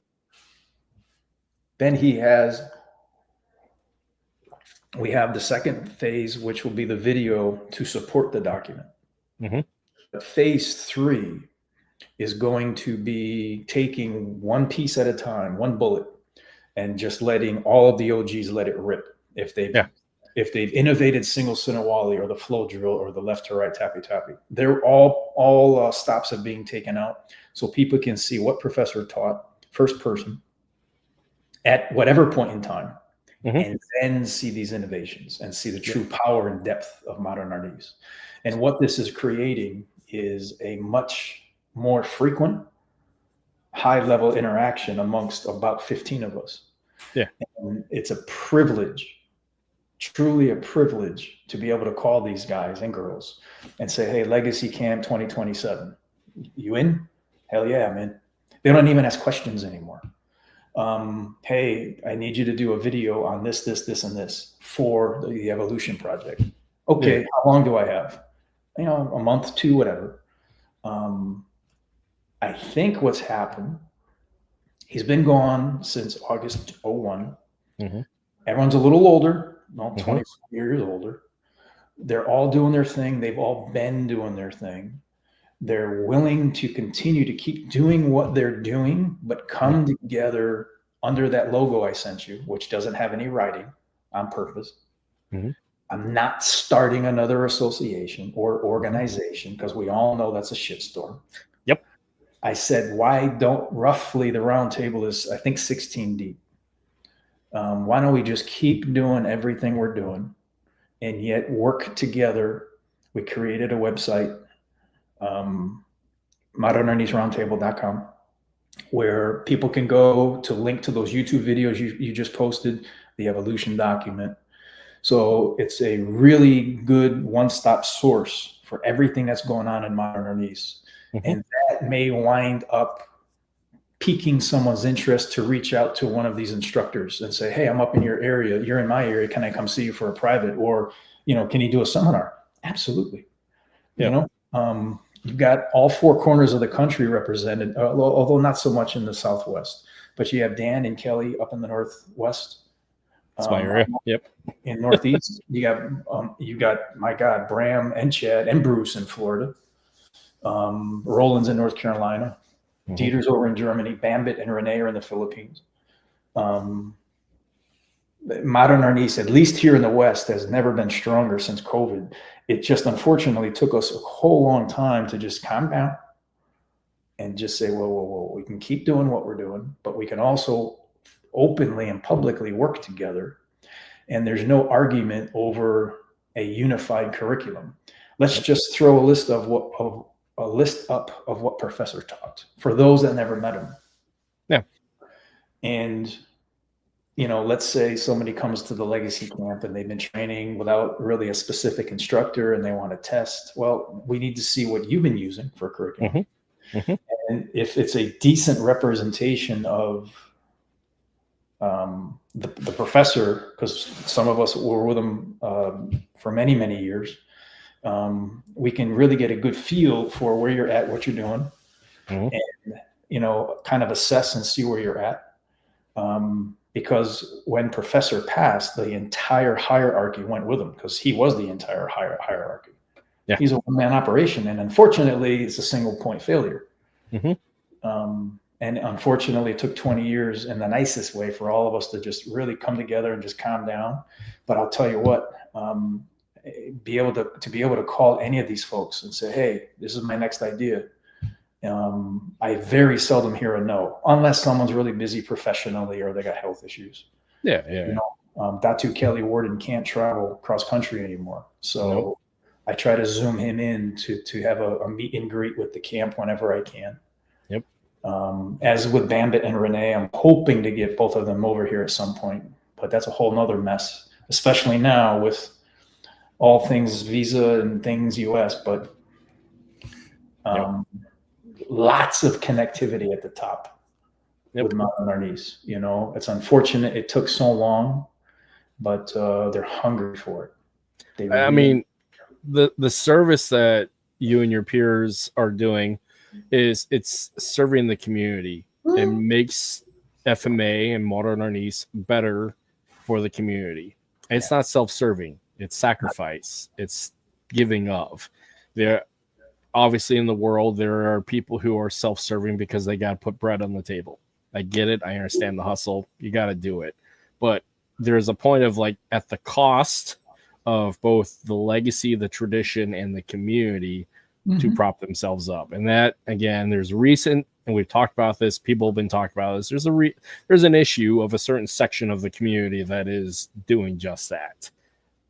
And it's a problem.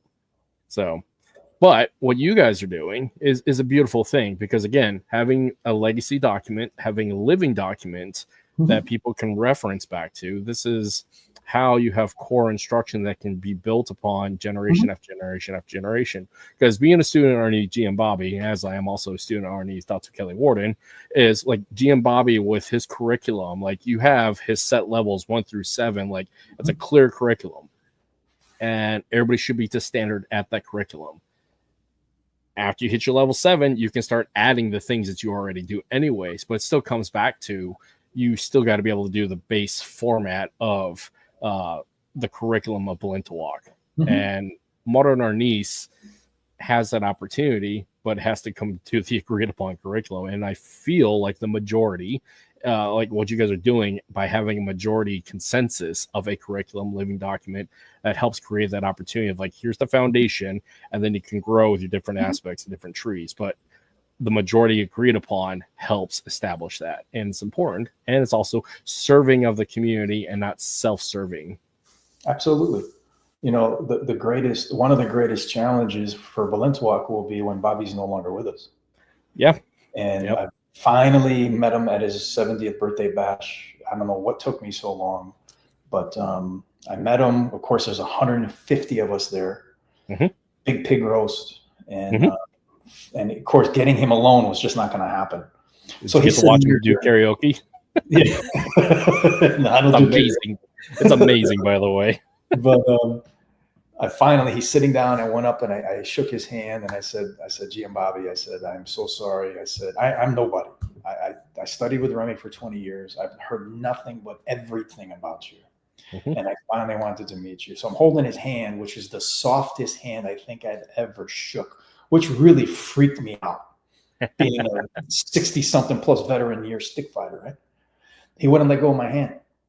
He wasn't crushing it, but he wouldn't let go. He held it for so long, about 5 or 10 minutes. I knelt to continue the conversation because I'm bent over, my back is spasming, right? Yeah. I said, I think this dude is sizing me up. In a good way. And I'm like, you're a giant, man. You're the only one that I will put at professor's level. And I've gotten abused by quite a few people over the years. Those guys, the thunder those two giants brought, it's like nothing else. Taking nothing away from all these other folks. But these two guys are the giants among giants. Yeah. And I've met him several times since. I hope to see him again in June. He'll be 2 hours from me. Oh, nice. I pray that Balintawak doesn't suffer what Modern Arnis went through. It's human nature, but I've watched Bobby do his test, and he stands there. Oh, yeah. It's something to behold and participate in. I had to leave like 1 PM at his 70th birthday bash world camp because I had to get to the airport, and Roland was kind enough to get me out of there and get me over there on time. But I think he started at like 8 in the morning, and here he is at 1 o'clock. Yep. And he's nowhere near done. I think he's at level 4, and I'm thinking 6, 7, and that's when it gets longer with the 24 techniques. Yep. Talk about quality control. But you know, speaking with the OGs at the round table, Professor was in a constant state of learning and training and developing. He was like a sponge. And I said, listen, how can you take a snapshot of somebody like that? At what point is the best point to? You just got to come up with common ground. It's a raindrop in the river and trying to catch that raindrop as it goes down the river and out to the sea. Good luck. You got to find common ground. And I said, listen, let's just take, somebody just like Dan Anderson. He's been at it for 100 years. I write him hard because we're close friends. Yeah. Very close. And I said, how long, if you're watching somebody that you've never met, if they've been training in Modern Arnis for 10 years and they're moving and training and performing and demonstrating at roughly peak capacity, say 60, 70%, and they're letting it rip like they're testing in front of the professor like we used to do in the 80s. How long is it going to take you to figure out where they belong in terms of rank? Right. He said, a couple minutes. See this, and this, you'll know. Yeah. It's got decades in. Yeah. So long gone are the days of testing in front of the professor.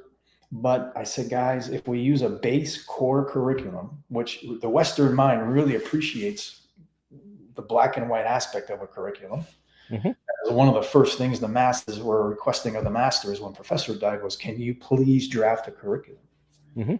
So, and that needs to be rewritten, although I'm no longer part of the IMAF. I left 7 years ago.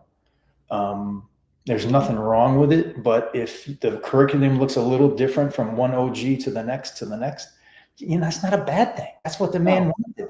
He didn't want different flavors. We're different people at different times of our life and to different people. So, look at what Kelly brings to the table, his cross connections and his ability to connect the Jeet Kune Do with his Arnis, with all the other things he dealt with, Kui Braka and Professor Trigg and all the different flavors he brings. Oh my God. Yep. A true wealth of knowledge.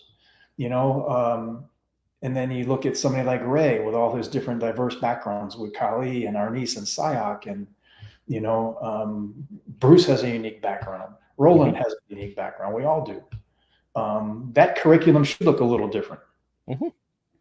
And again, if you're clones, then you're not growing. That is my primary issue when it comes to slaves to the curriculum. Is, again, obligatory doom quote, but stagnation is death and leads to total obliteration. You have to keep innovating. You have to keep adding to it, because if you're clones and slaves to the curriculum, the style, the method dies.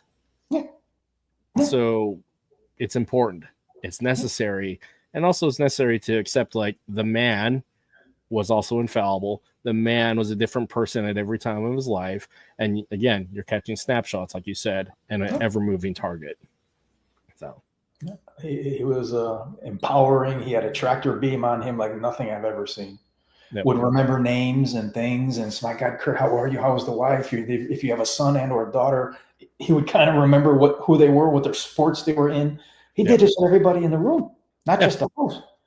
I was like, I'm kind of trying to remember what I had for breakfast yesterday. His ability to retain personal information was phenomenal. Yeah. And as formidable as he was, he genuinely felt that human connection. Yeah. And I think it would have broken his heart. He died 10 days before 9/11. Yeah. I'm kind of glad, in a sense, he didn't see it. Yeah. Because imagine, here's this kid born and put in the mountains for 10 years because of the Japanese invasion of his home country, comes down and just is just living and surviving as he is. He leaves home as an adolescent, came back for a minute, left again at about 14, and never went back. And just traveled and looked for trouble and looked for skills and fighting and training and learning, and went to Cebu to see his uncle, who was a person of status that had a work license, the ability to issue a work license. But his uncle didn't want to deal with him because he knew he was a little bit of a troublemaker. So his uncle was wealthy enough to where he had bodyguards.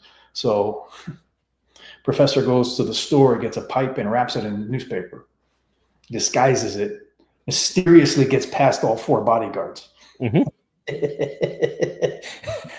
And he said, listen, I need work. And he says, I'll tell you what, I won't even use Presas. I'll use Amador, his mother's maiden name. I'm Remy Amador, if that will appease you. And that's how Remy Amador Presas came to be, because that's all we knew him as. I didn't realize that Amador was his mother's maiden name. But trained, went from village to village, looking for trouble, looking for a fight, got in plenty of them.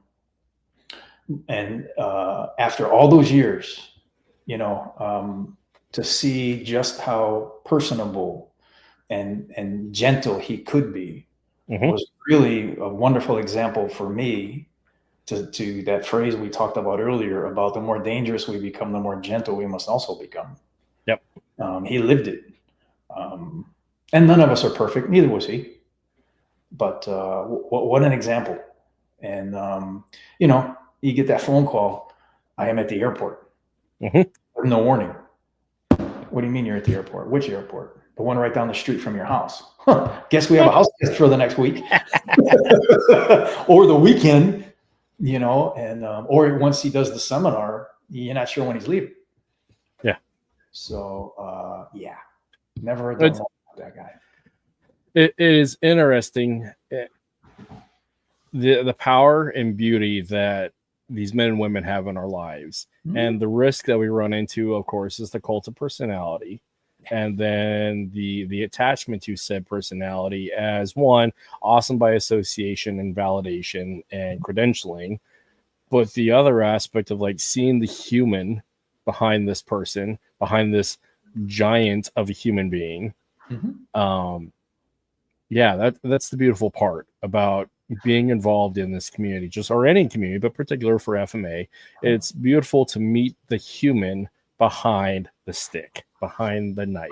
And that's where I find these podcasts are incredibly important, because one, we get to live the stories as told by first generation and how many other generation of students from their perspective, and you get these little snapshots and snippets that are unique to them, and adds to the beautiful tapestry that is the love of these men and women, and clearly the love that is shown from them and from their students back to them. And it's the reciprocal cycle. And this is where, martial arts can be beautiful. Again, this is the point of have to do it or get to do it. And at this point of our life, we get to have the opportunity to talk about these things, reminisce, share some stories that are not so great. But again, it's part of that process of that impact and the affect and how we can lead for the next generation what should be better.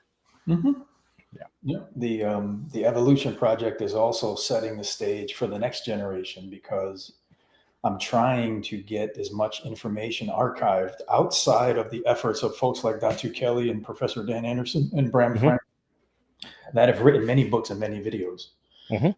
Collectively come together and start archiving as much of it as possible, so that when the next generation does take the wheel, whenever that may be, they'll at least have as much information as possible.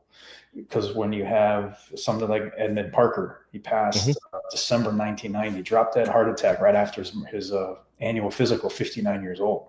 What a shitstorm. It went into chaos immediately. Nobody knew, including him, that he was going. So at least if we start archiving this stuff, it'll at least pave the way for the futures. But, there's even been some extremely small-minded talk, and this there's always going to be critics out there. And you're focusing too much on celebrating the legacy instead of the art. And I said,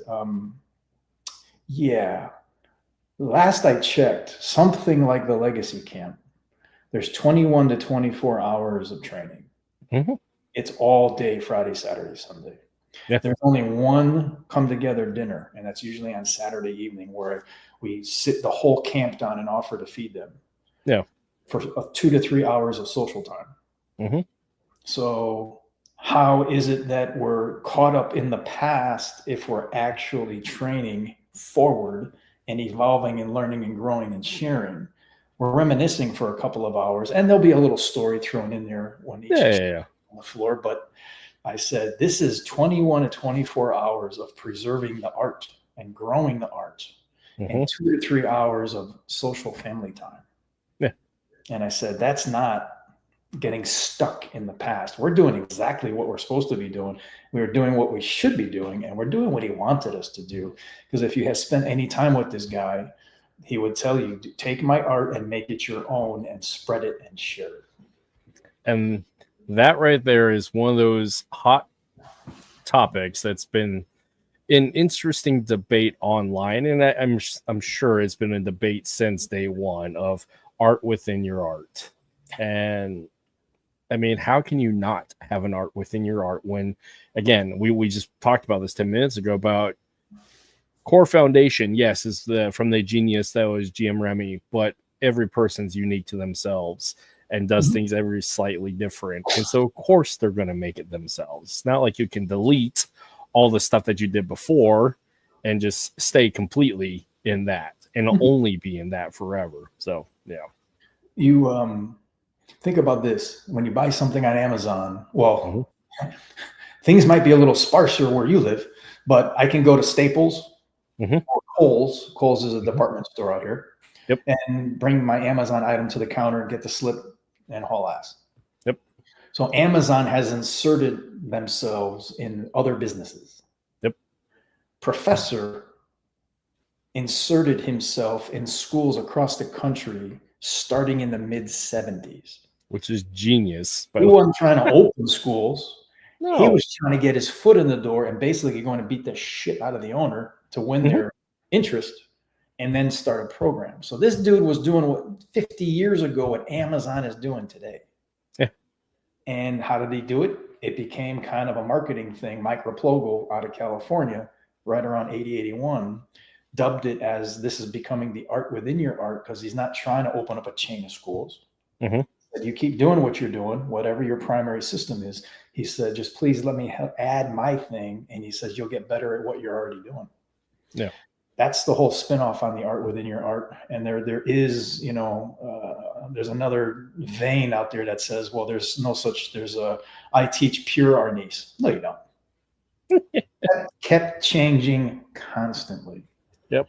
And again, all you got to do is watch the videos from the 80s to the 13 years later to the 98 Victoria tapes. You're going to see a very different application of many different things. He got better. Yeah.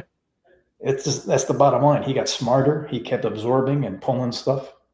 If you showed up at a seminar and you were a person of skill, he'd watch you and he'd be watching what you're doing, and he's going to mimic some of that. If you had an armbar that he had never seen before, or just a different application or an entry, you can bet he's taking it. He'll pocket it and regurgitate it later.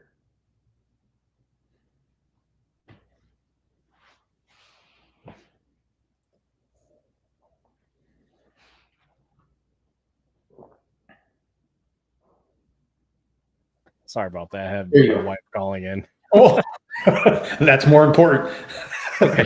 Luckily, it wasn't anything too drastic. So, but yeah, sorry. Continue on. Art within your art, not inserting. Inserting into schools, not trying to. Yeah.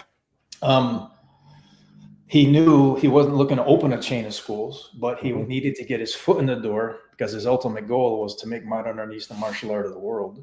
So he was doing 50 years ago what Amazon is doing today. Yeah. And no, he didn't want robots. He wanted you to take it. And for anyone that trained with him closely, he said, take my art and make it your own and spread it and share it. And, this whole art within your art, it kind of became a marketing thing right around 80, 81, and it stuck. And there was a very short-lived debate about some people claim they teach pure Arnis. No, you don't. This thing changed almost daily with this guy, and I almost got killed for it because I got my first 3 empty hand forms directly from the professor. And again, I'm 15, 16 years old. I'm studying Kenpo, which has a bunch of forms. Oh, yeah. He teaches them to me. They're not very long. He wants to see him, 6 months later, a year later. So I do them for him. He got pissed. He got mad. And Sifu Lee is in the back room in the office, and the walls didn't go all the way to the suspended ceiling so you could hear it, thank God. He hears Professor's voice. He comes trotting out, hey, guys, what's going on? And I'm like, he's mad. And I don't want to actually say because he's standing right there looking at me. I said he's mad because the form isn't right. But so Sifu says, Brian, let me see. So I did him. He goes, hey, Brian, you know what? Why don't you go upstairs? I'll catch up with you later. I ran the hell out of that room like my life wasn't depending on it. So again, Professor eventually leaves town. Sifu sits me down. And he said, and I before I left the room, Professor Sifu told me, he said, you're doing them the right way. So now I'm technically off the hook, I think. I'm gone. He sits me down a day or two later, and he said, listen, you did the forms the way you were taught, because I got them the same way, he said. But understand, you're dealing with the founder of the system.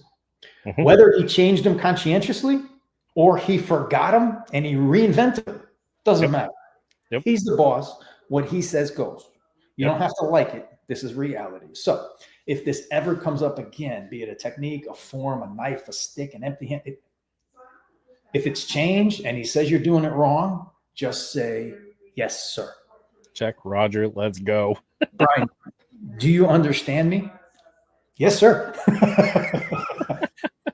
And I never forgot that, because sure than shit, all those years later, 17, 18 years worth, up until he passed, or really until he got sick at the end of 2000, everything, not everything, but a whole bunch of stuff changed. Even his armbar. In the 80s, his armbar, he'd grab your wrist and he'd put his wrist on your elbow. As he got older, his placement changed up to here. That's structural. That don't bend. This is bicep or tricep, right? But it also brought you closer into his core, where we're stronger as he gets older. Makes perfectly good sense. He just never told us. He just did it. So Yeah. you watch his armbar from the 80s to the 90s, same armbar, but not really. Yeah. So there's what's pure Arnis, nobody knows because he kept changing it. And again, which snapshot are you going to take? It's the old man, young man methodology, because all of us of a certain age, I mean, all of us who've been at this for a while, like there's things that we did as young men and young women that we clearly can't not do as older individuals. Yep. So we have to modify and adjust. It's just, again, the critical thinking aspect here for both student, observer, and even instructor, legacy instructor, lineage holder instructor. Like they have to make that acknowledgement of like different people at different times. So of course the art's going to evolve, and that's the inherent process and necessary process, because again, stagnation is death and leads to total obliteration. You got to keep moving forward. And as like the cultural aspect, again, we're trying to preserve certain aspects of the culture of the curriculum, but that's a snapshot of what was at a very specific tailored point. But if you're living the culture, you're creating inherently something new as a hybrid between the two. Mm-hmm. So acknowledging that fact, I don't know why certain people don't acknowledge that, even though it's the truth, that cognitive dissonance. But I feel, again, it's for people who are trying to do as a stakeholder, as the self-serving, look at me, make my business great, and not helping the community. Because it leads to like the further discussion. I don't know how much time we got left, but like this discussion of, do you need Arnis, FMA, whatever? Do you need schools, or do you need programs within schools? Right. Both would be ideal. And the biggest thing that we're facing, as probably most are not getting the average age of the most practitioners is getting older and older. Mm-hmm. The young ones just don't seem interested. But the coming together of so many of the first generation folks, overwhelming majority of them, the oldest one just turned 80. Mm-hmm. Won't say his name because I don't know if it's public, but he just turned 80. Yeah. And I think Roland Rivera, myself, and Chad Bailey were all damn near the same age at 57. So there's that range of the top tier of the round table. And I see with so much connectivity, at least establishing as much as we can moving forward. You know, look at how many schools we lost in this country because of COVID. Mine included. A lot. Yeah. Okay, there you go. Not because of COVID, but COVID would have killed my school. Mine closed for other reasons. But yeah, COVID would have killed my school. Yeah. So, you know, and I don't know of very many people making a good living in the martial arts that without a business model. I know a very successful school up in Washington State that I was recently at. They're really into it. It's a husband and wife team, and they are very good at what they do, but it is absolutely being run as a business. I got to say the quality of students I was very pleased with when I was there, because you don't always see that. It's the kids classes are going to pay the rent. It's that simple, you know. Making a living in the martial arts has never been easy. And I look at guys like Kelly and Dan and Bram, and I'm like, wow, these guys at it for decades, you know. And the old saying, do what you love and the money will take care of itself. Well, I do believe that was the case in the 80s and the 90s. Yeah.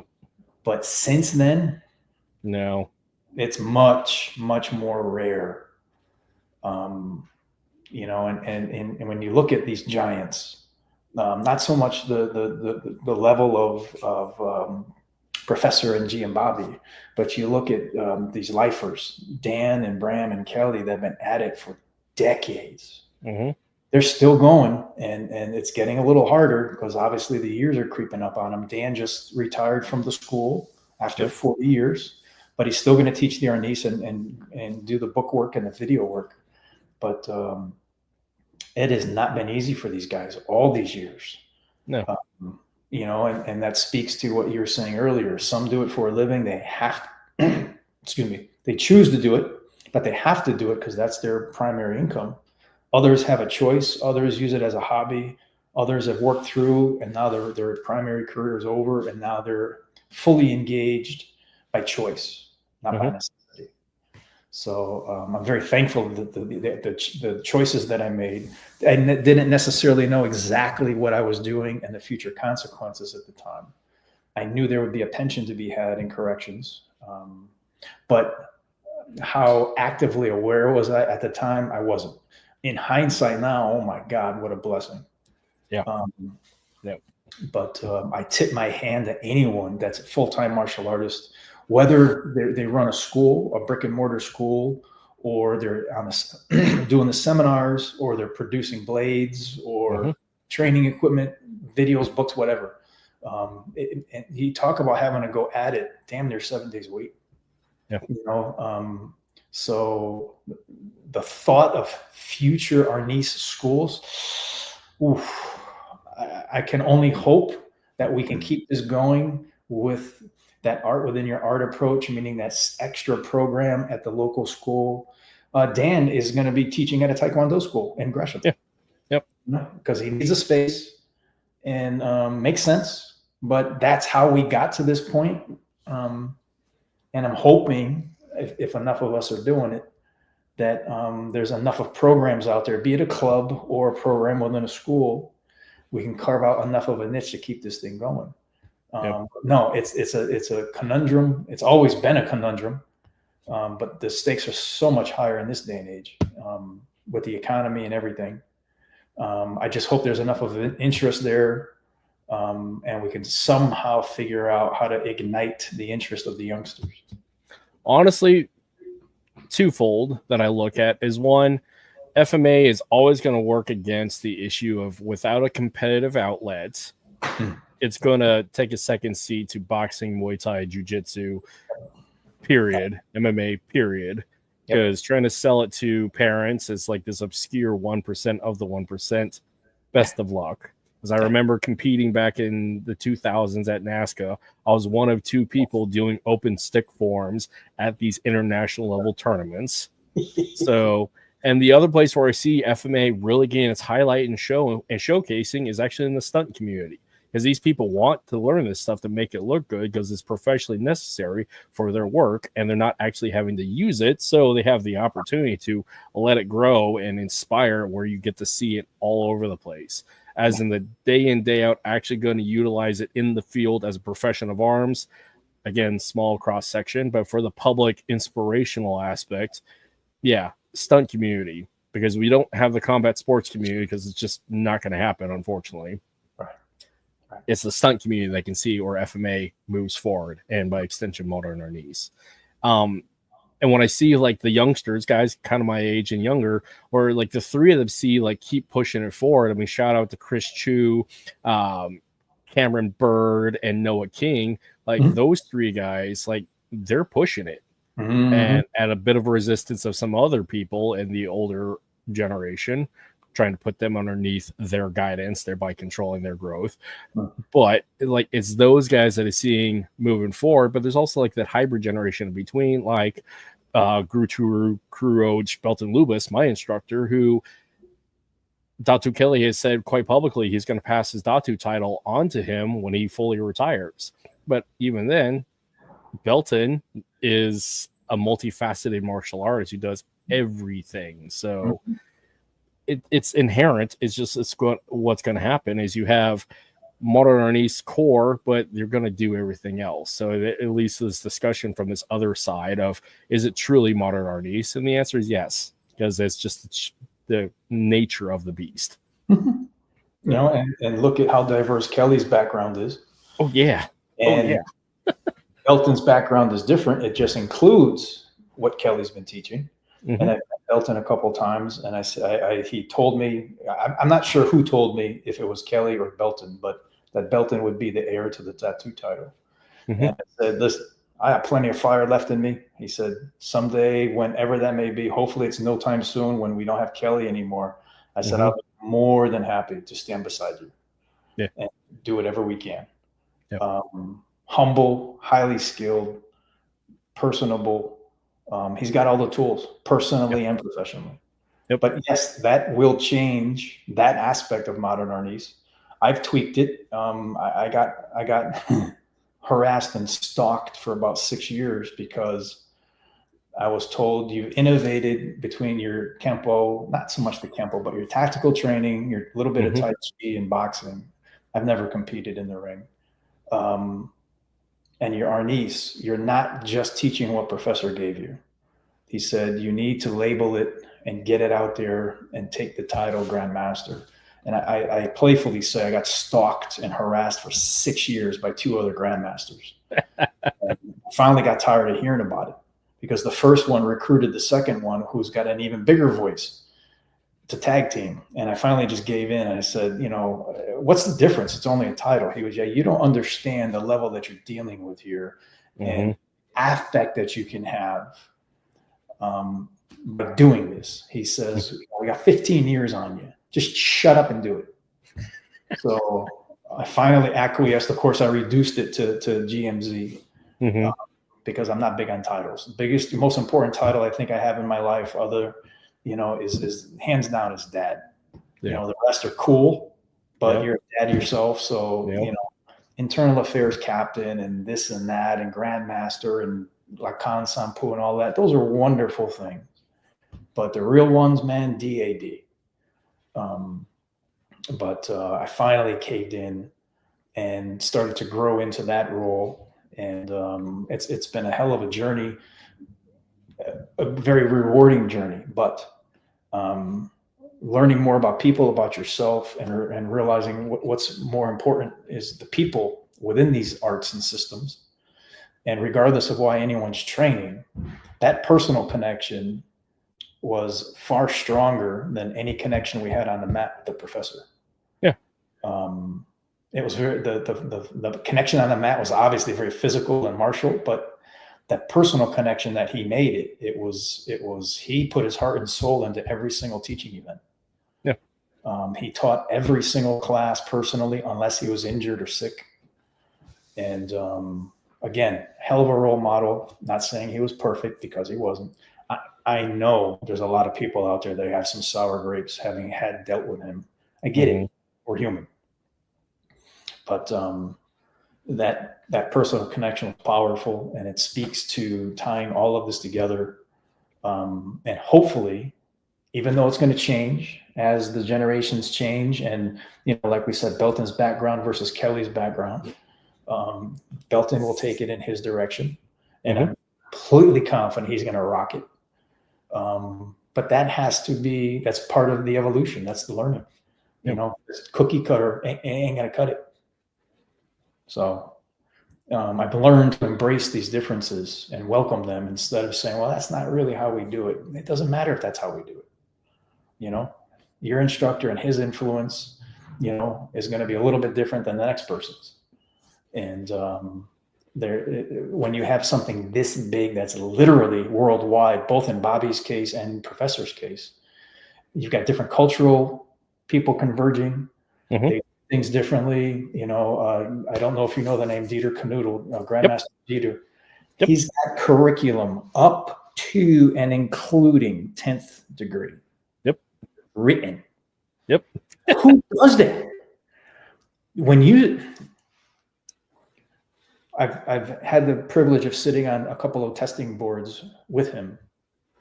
Dan and I one year walked for 3 hours up and down the floor. You had white belts down that end. You had 5th degrees was the highest level testing down that end. And there were groups for each. And we got to watch for 3 hours, go back and forth. So I says, you've got actual curriculum above black and first and second and third. He goes, oh yeah, all the way up to 10th. Wow. Right? You talk about literally systemic, organized. And when I was with him at his summer camp 2 years ago, they had a board meeting just for curriculum. It took like 4 or 5 hours. They rehashed on video the changes they were making for the curriculum for that year. I mean, that's an academic process that helps minimize the mystique, the lies, and the anecdotal misunderstandings of a historical oral tradition. Yes, necessary. His in-house summer camp is every other year. Normally, there's 200 people there. They were down to about 140. His group took a beating size-wise since COVID. and they lost roughly a third, at least at the summer camp. I don't know what their overall numbers are, but still 140 people for 6 days of training. Mm-hmm. It is very impressive. And you talk about running like on a clock. Don't be late. When they say they start at 9, they're not starting at 9:01. They're starting at 9. Yeah, it's not Filipino time; it's German time. Breakfast at 7:30, and you're in a cafeteria, a nice one. They're using a former national football training complex, soccer. Yeah. And I'm thinking breakfast. People start rolling in at 8 o'clock. Yeah, no, there was a line at 7:30. I'm like, oh, you're not sleeping in, bro. Get going. That's awesome too. Very systemic, a little more loosely formatted in the Philippines, but I'm very close with Bambit Dulay and Rene Tongson. Bambit is their chief instructor. Rene has his Tres Puntas. Bambit has Master of Tappy Tappy International. Mm-hmm. Tappy Tappy International. Maddie. Both doing a great job out there and more than willing to work every time I reach out to them. What can we do? And, this is this. And I said, when your flyer is ready, which it's almost ready for Mm-hmm. FMA 11, the FMA festival is every other year opposite the Legacy Camp. I always make a big banner flyer of their flyer, their banner. I make a banner of their flyer and I hang it at Legacy Camp. Yeah. And I said, that's the least I can do to try and get people to go, because I don't know if you've ever trained in FMA on native soil, but man, it's different. I will be in November for World Camp 2025 with GM Bobby. Good. Yeah. Good. I can't explain it. You're about to find out. And I'll tell you what, it was a real treat. I've only had the opportunity to go twice. I have a standing open invitation to go see those guys, but it's a big thing. It's a lot involved going over there. Of course, the last time I went, there might have been a hotel fire, and Dieter and I got in. We were both. I was grounded when I got home from that trip.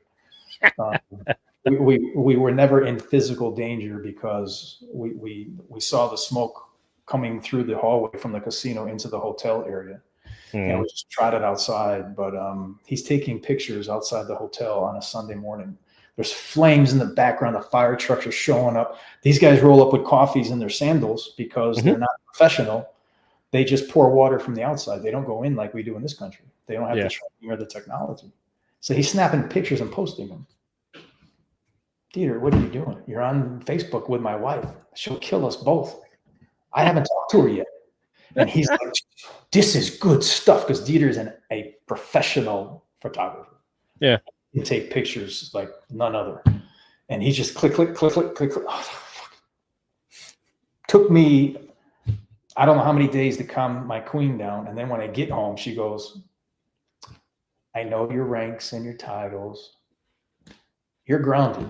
You will never travel with him unsupervised again. So this is that was a segue for her to come with you. Anyway, yeah, but the Philippines is on literally the other side of the planet, further for you. And I'm like, I won't put her through it, but I'm not so sure. She didn't want me to go back a second time because it's so far away, and she just doesn't really know what's going on over there. Now, oh my God, I don't know what it's going to cost me to go back again. Yeah, we're spending my 40th there, bringing my entire family. This will actually be the first time I've gone home since we left in '89 after Marcos. Yeah, we're retracing a lot of my adoption stuff while we're there. So we're going to spend a full month bounce between the Philippines and Japan. So good for fun. You. Yeah, good for you. Be going home. Interesting enough, like G and Bobby, our birthdays are like within days of each other. So yeah, it'll be fun. You're just half his age. And almost. And from Iloilo anyway. So I mean, there's like related somehow by blood. not saying that I am, but like all Filipinos like related somehow, that connection. Yeah. It's funny. I still can't get over his speed at this age. Yeah. Oh yeah. He wanted me to disarm him during a demo when I saw him last summer, and you were never allowed to disarm the professor unless he says to do it. And even then, you're absolutely correct. But even then, it was almost never. Yeah. And here Bobby pulls me up to do one, and I'm like, I'm just being ginger with him because, again, Professor's gone 25 years. So Professor was what, 62? Bobby was 75. I'm touching hands with him, being respectful of it. And he's like, you do it. And I'm looking at him like, this is a setup. I know it is. But that is so awesome that you're going and you're able to spend that much time and do exactly what you're doing. Yeah. The lineage. It's been a long time coming. Yeah. Wow. That's awesome. Yeah. I'm looking forward to it. Good. You should. How long? You said you'll be about a month? Yeah. Wow. Good for you. Going to try to hit Luzon and bounce up. So when my parents, my adoptive parents were Air Force stationed there at Clark back in the 80s. This is actually part of that segue of the story. So my dad was part of the intel mission, helping certain elements of the general population help remove Marcos from power. So it may have been involved in certain things where we got shot at as the process, but stationed there in Angeles City or there at Clark Air Base. But like the majority of my upbringing was there. I have distinct memories of being up in Baguio. So one of the trees up to that, but come to find out with 23andMe and like finding blood, all my blood that realistically have connection to is there in Iloilo. And come to find out, I like within the FMA community, I got cousins by way of that. So I'm going to spend a lot of time down there. I'm really hoping to get up to Luzon and spend time there. Wonderful. Yeah, I've resigned my fact that like I'm never going to find my parents, which is fine. It's just matter of fact. But like more specifically, like my mother, because my mother was a prostitute and I was literally born in a brothel. So like I'm not going to find anything there. But spending time in the Visayas, it'll be fine. Awesome. And I believe it's in Cebu, right? Yeah. Cebu is central to southern Visayas. Mm-hmm. Good. Do you remember the name growing up as a kid, Mike Stone? Maybe. He earned his black belt in like 6 months. He's just a master, and he tore open some of the tournament circuit. Yeah. He disappeared years ago. Just stopped. He's in his 70s. I remember reading about him in some of the earlier martial arts encyclopedias back in the 70s and 80s. It wouldn't be the 70s for me. It would have been the 80s. Phenomenal competitor. Big name back then. Mm-hmm. Because of the fire in 2018, Dieter and I eventually got all of our gear back. We were delayed 2 days in Manila before we went to Bohol, which is kind of on the border of Visayas and Mindanao. And we get there, and this dude runs up to me and hands me a plastic grocery bag with shirts in it. Yeah. And they said, so-and-so, somebody wanted you to have these because obviously your clothes need laundering and blah, blah, blah, blah, blah. I weren't sure how much you lost. And he said, well, I said, who is it? And he says, don't worry about it. His name's on one of the shirts. It was Mike Stone. Mike Stone. He exiled into Bohol. Okay. And is just living large. I finally got to meet him. He showed up for the gala event. 6'1", 6'2", slim, tan, $1 million smile, relaxed. And I'm like, sir, how long have you been here? And he goes, knock the sir off. I'm retired. And he said, how are you guys doing? I said, we're doing all right. We got other stuff. It's going to take a while for the laundry to get the smell out of it, but we're good. We didn't really lose anything. And he said, well, I'm just trying to help out. But what's the chances of this dude being an American and having retired had to be 30 years ago. Dropped off the map, found a place to call home, a beautiful island, and crossing paths with him given those circumstances. Yeah. Yeah. Freaking awesome.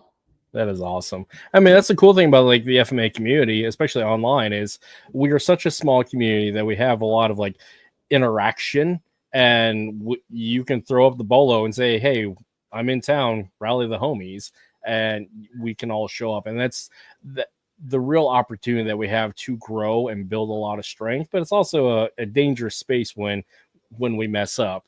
We have this accountability across the board in such a small pond. So yeah. And the cool thing is we're worldwide. Yeah. We're everywhere. Yep. And you know, somebody, I'm sure you've heard of FMA discussion.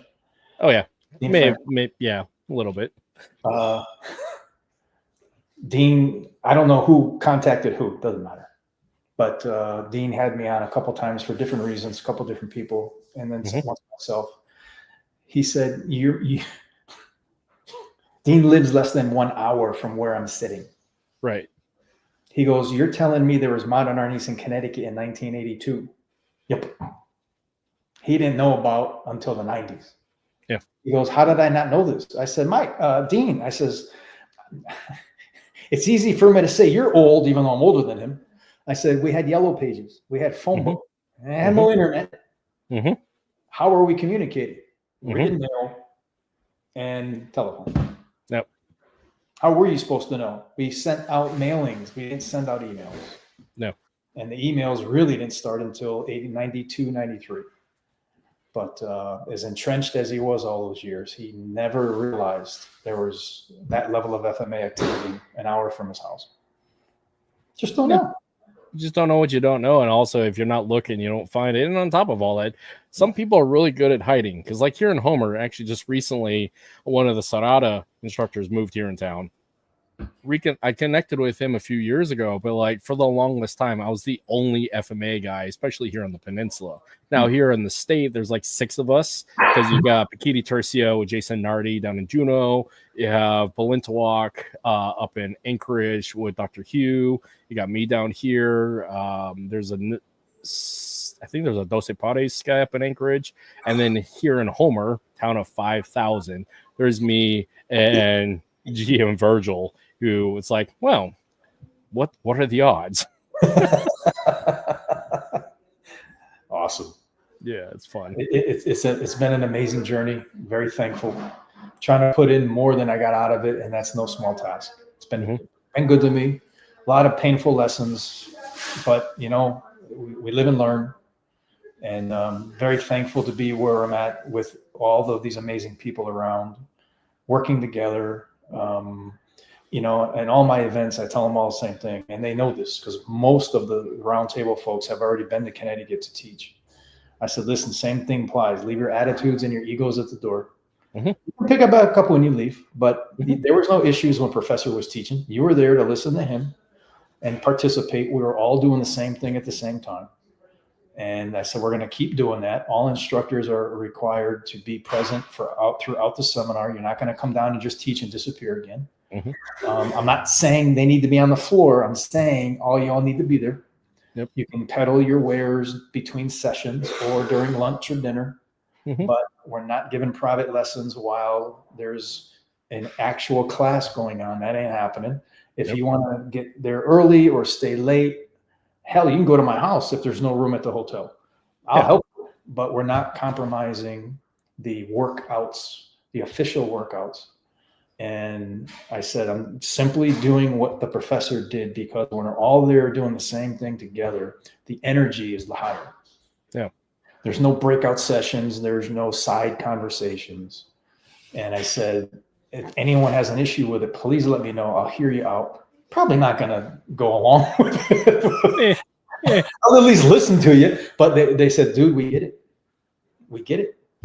And I said, you know, even if there's 2 instructors talking off to the side, just freaking wait till the instructor sends them back out to work on the next technique and then keep jaw jacking. It's okay. Just don't do it while this so-and-so is talking. And they're just so wonderful to work with. And again, I think, you know, time has passed 20 plus years. Clock's ticking, you know, or none of us are getting younger.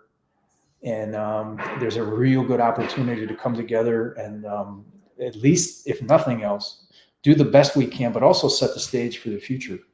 Because like I said, the oldest of the round table is 80. Yeah. That's almost old. Yeah, just about. Just about. So life is good.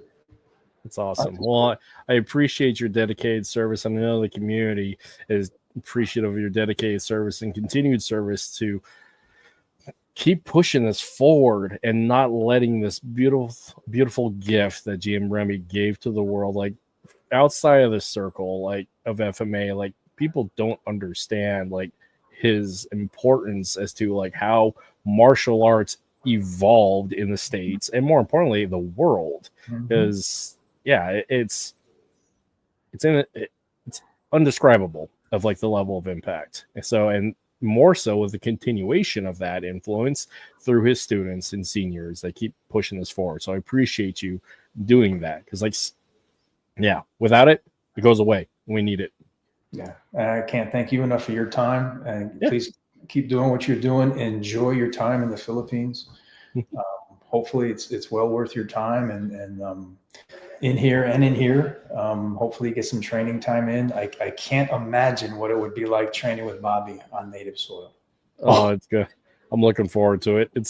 I only get to see him, GM Bobby, maybe once or twice a year when I go down to Seattle. I get to see Dr. Kelly about the same amount because, I mean, they're both there for camps. So, but like this level of like everybody's going to be there, this is going to be something else. So good. Looking forward to living vicariously through yourself. And I'm not sure who else is going. I haven't asked yet, but I know there's quite a few people like, yep, I'm in. Yep. So hopefully somebody will do some posting of photos or videos, and I can tell it's going to be an awesome event. I might do an episode out there if I'm given the opportunity or just if I'm allowed to. So I'll definitely do like a couple of video blogs while I'm there. Awesome. I hope so. That'd be great. Yeah. Well, fun. Well, we've been at this almost 3 hours. I know you have to get going to things. I would love to bring you back on. We talked a lot about history and connection with Remy. I also would like to dive back into some of the more law enforcement stuff because I find I've used this phrase and I've gotten some crap about it, but I want to listen to people about killing from killers.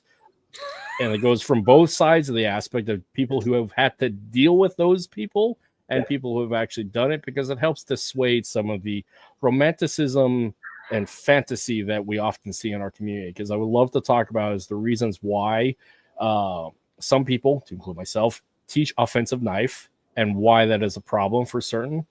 And obviously the legal situation there, because the legal aspect does not get talked about enough in the community, documented, and it needs to be. I agree. So for part 2, I would love to do that. Absolutely. I've always got something going on, but I'm never too busy to help somebody out, especially when good people are doing the right thing for the right reasons. So a little bit of notice and I will make time for you anytime. Cool. I appreciate you and appreciate what you continue to do. So yes, thank you for the gift of your time. And I'm going to drop you back down. I'm going to say my goodbyes to the community. And just hang out in the lobby real quick if you don't mind.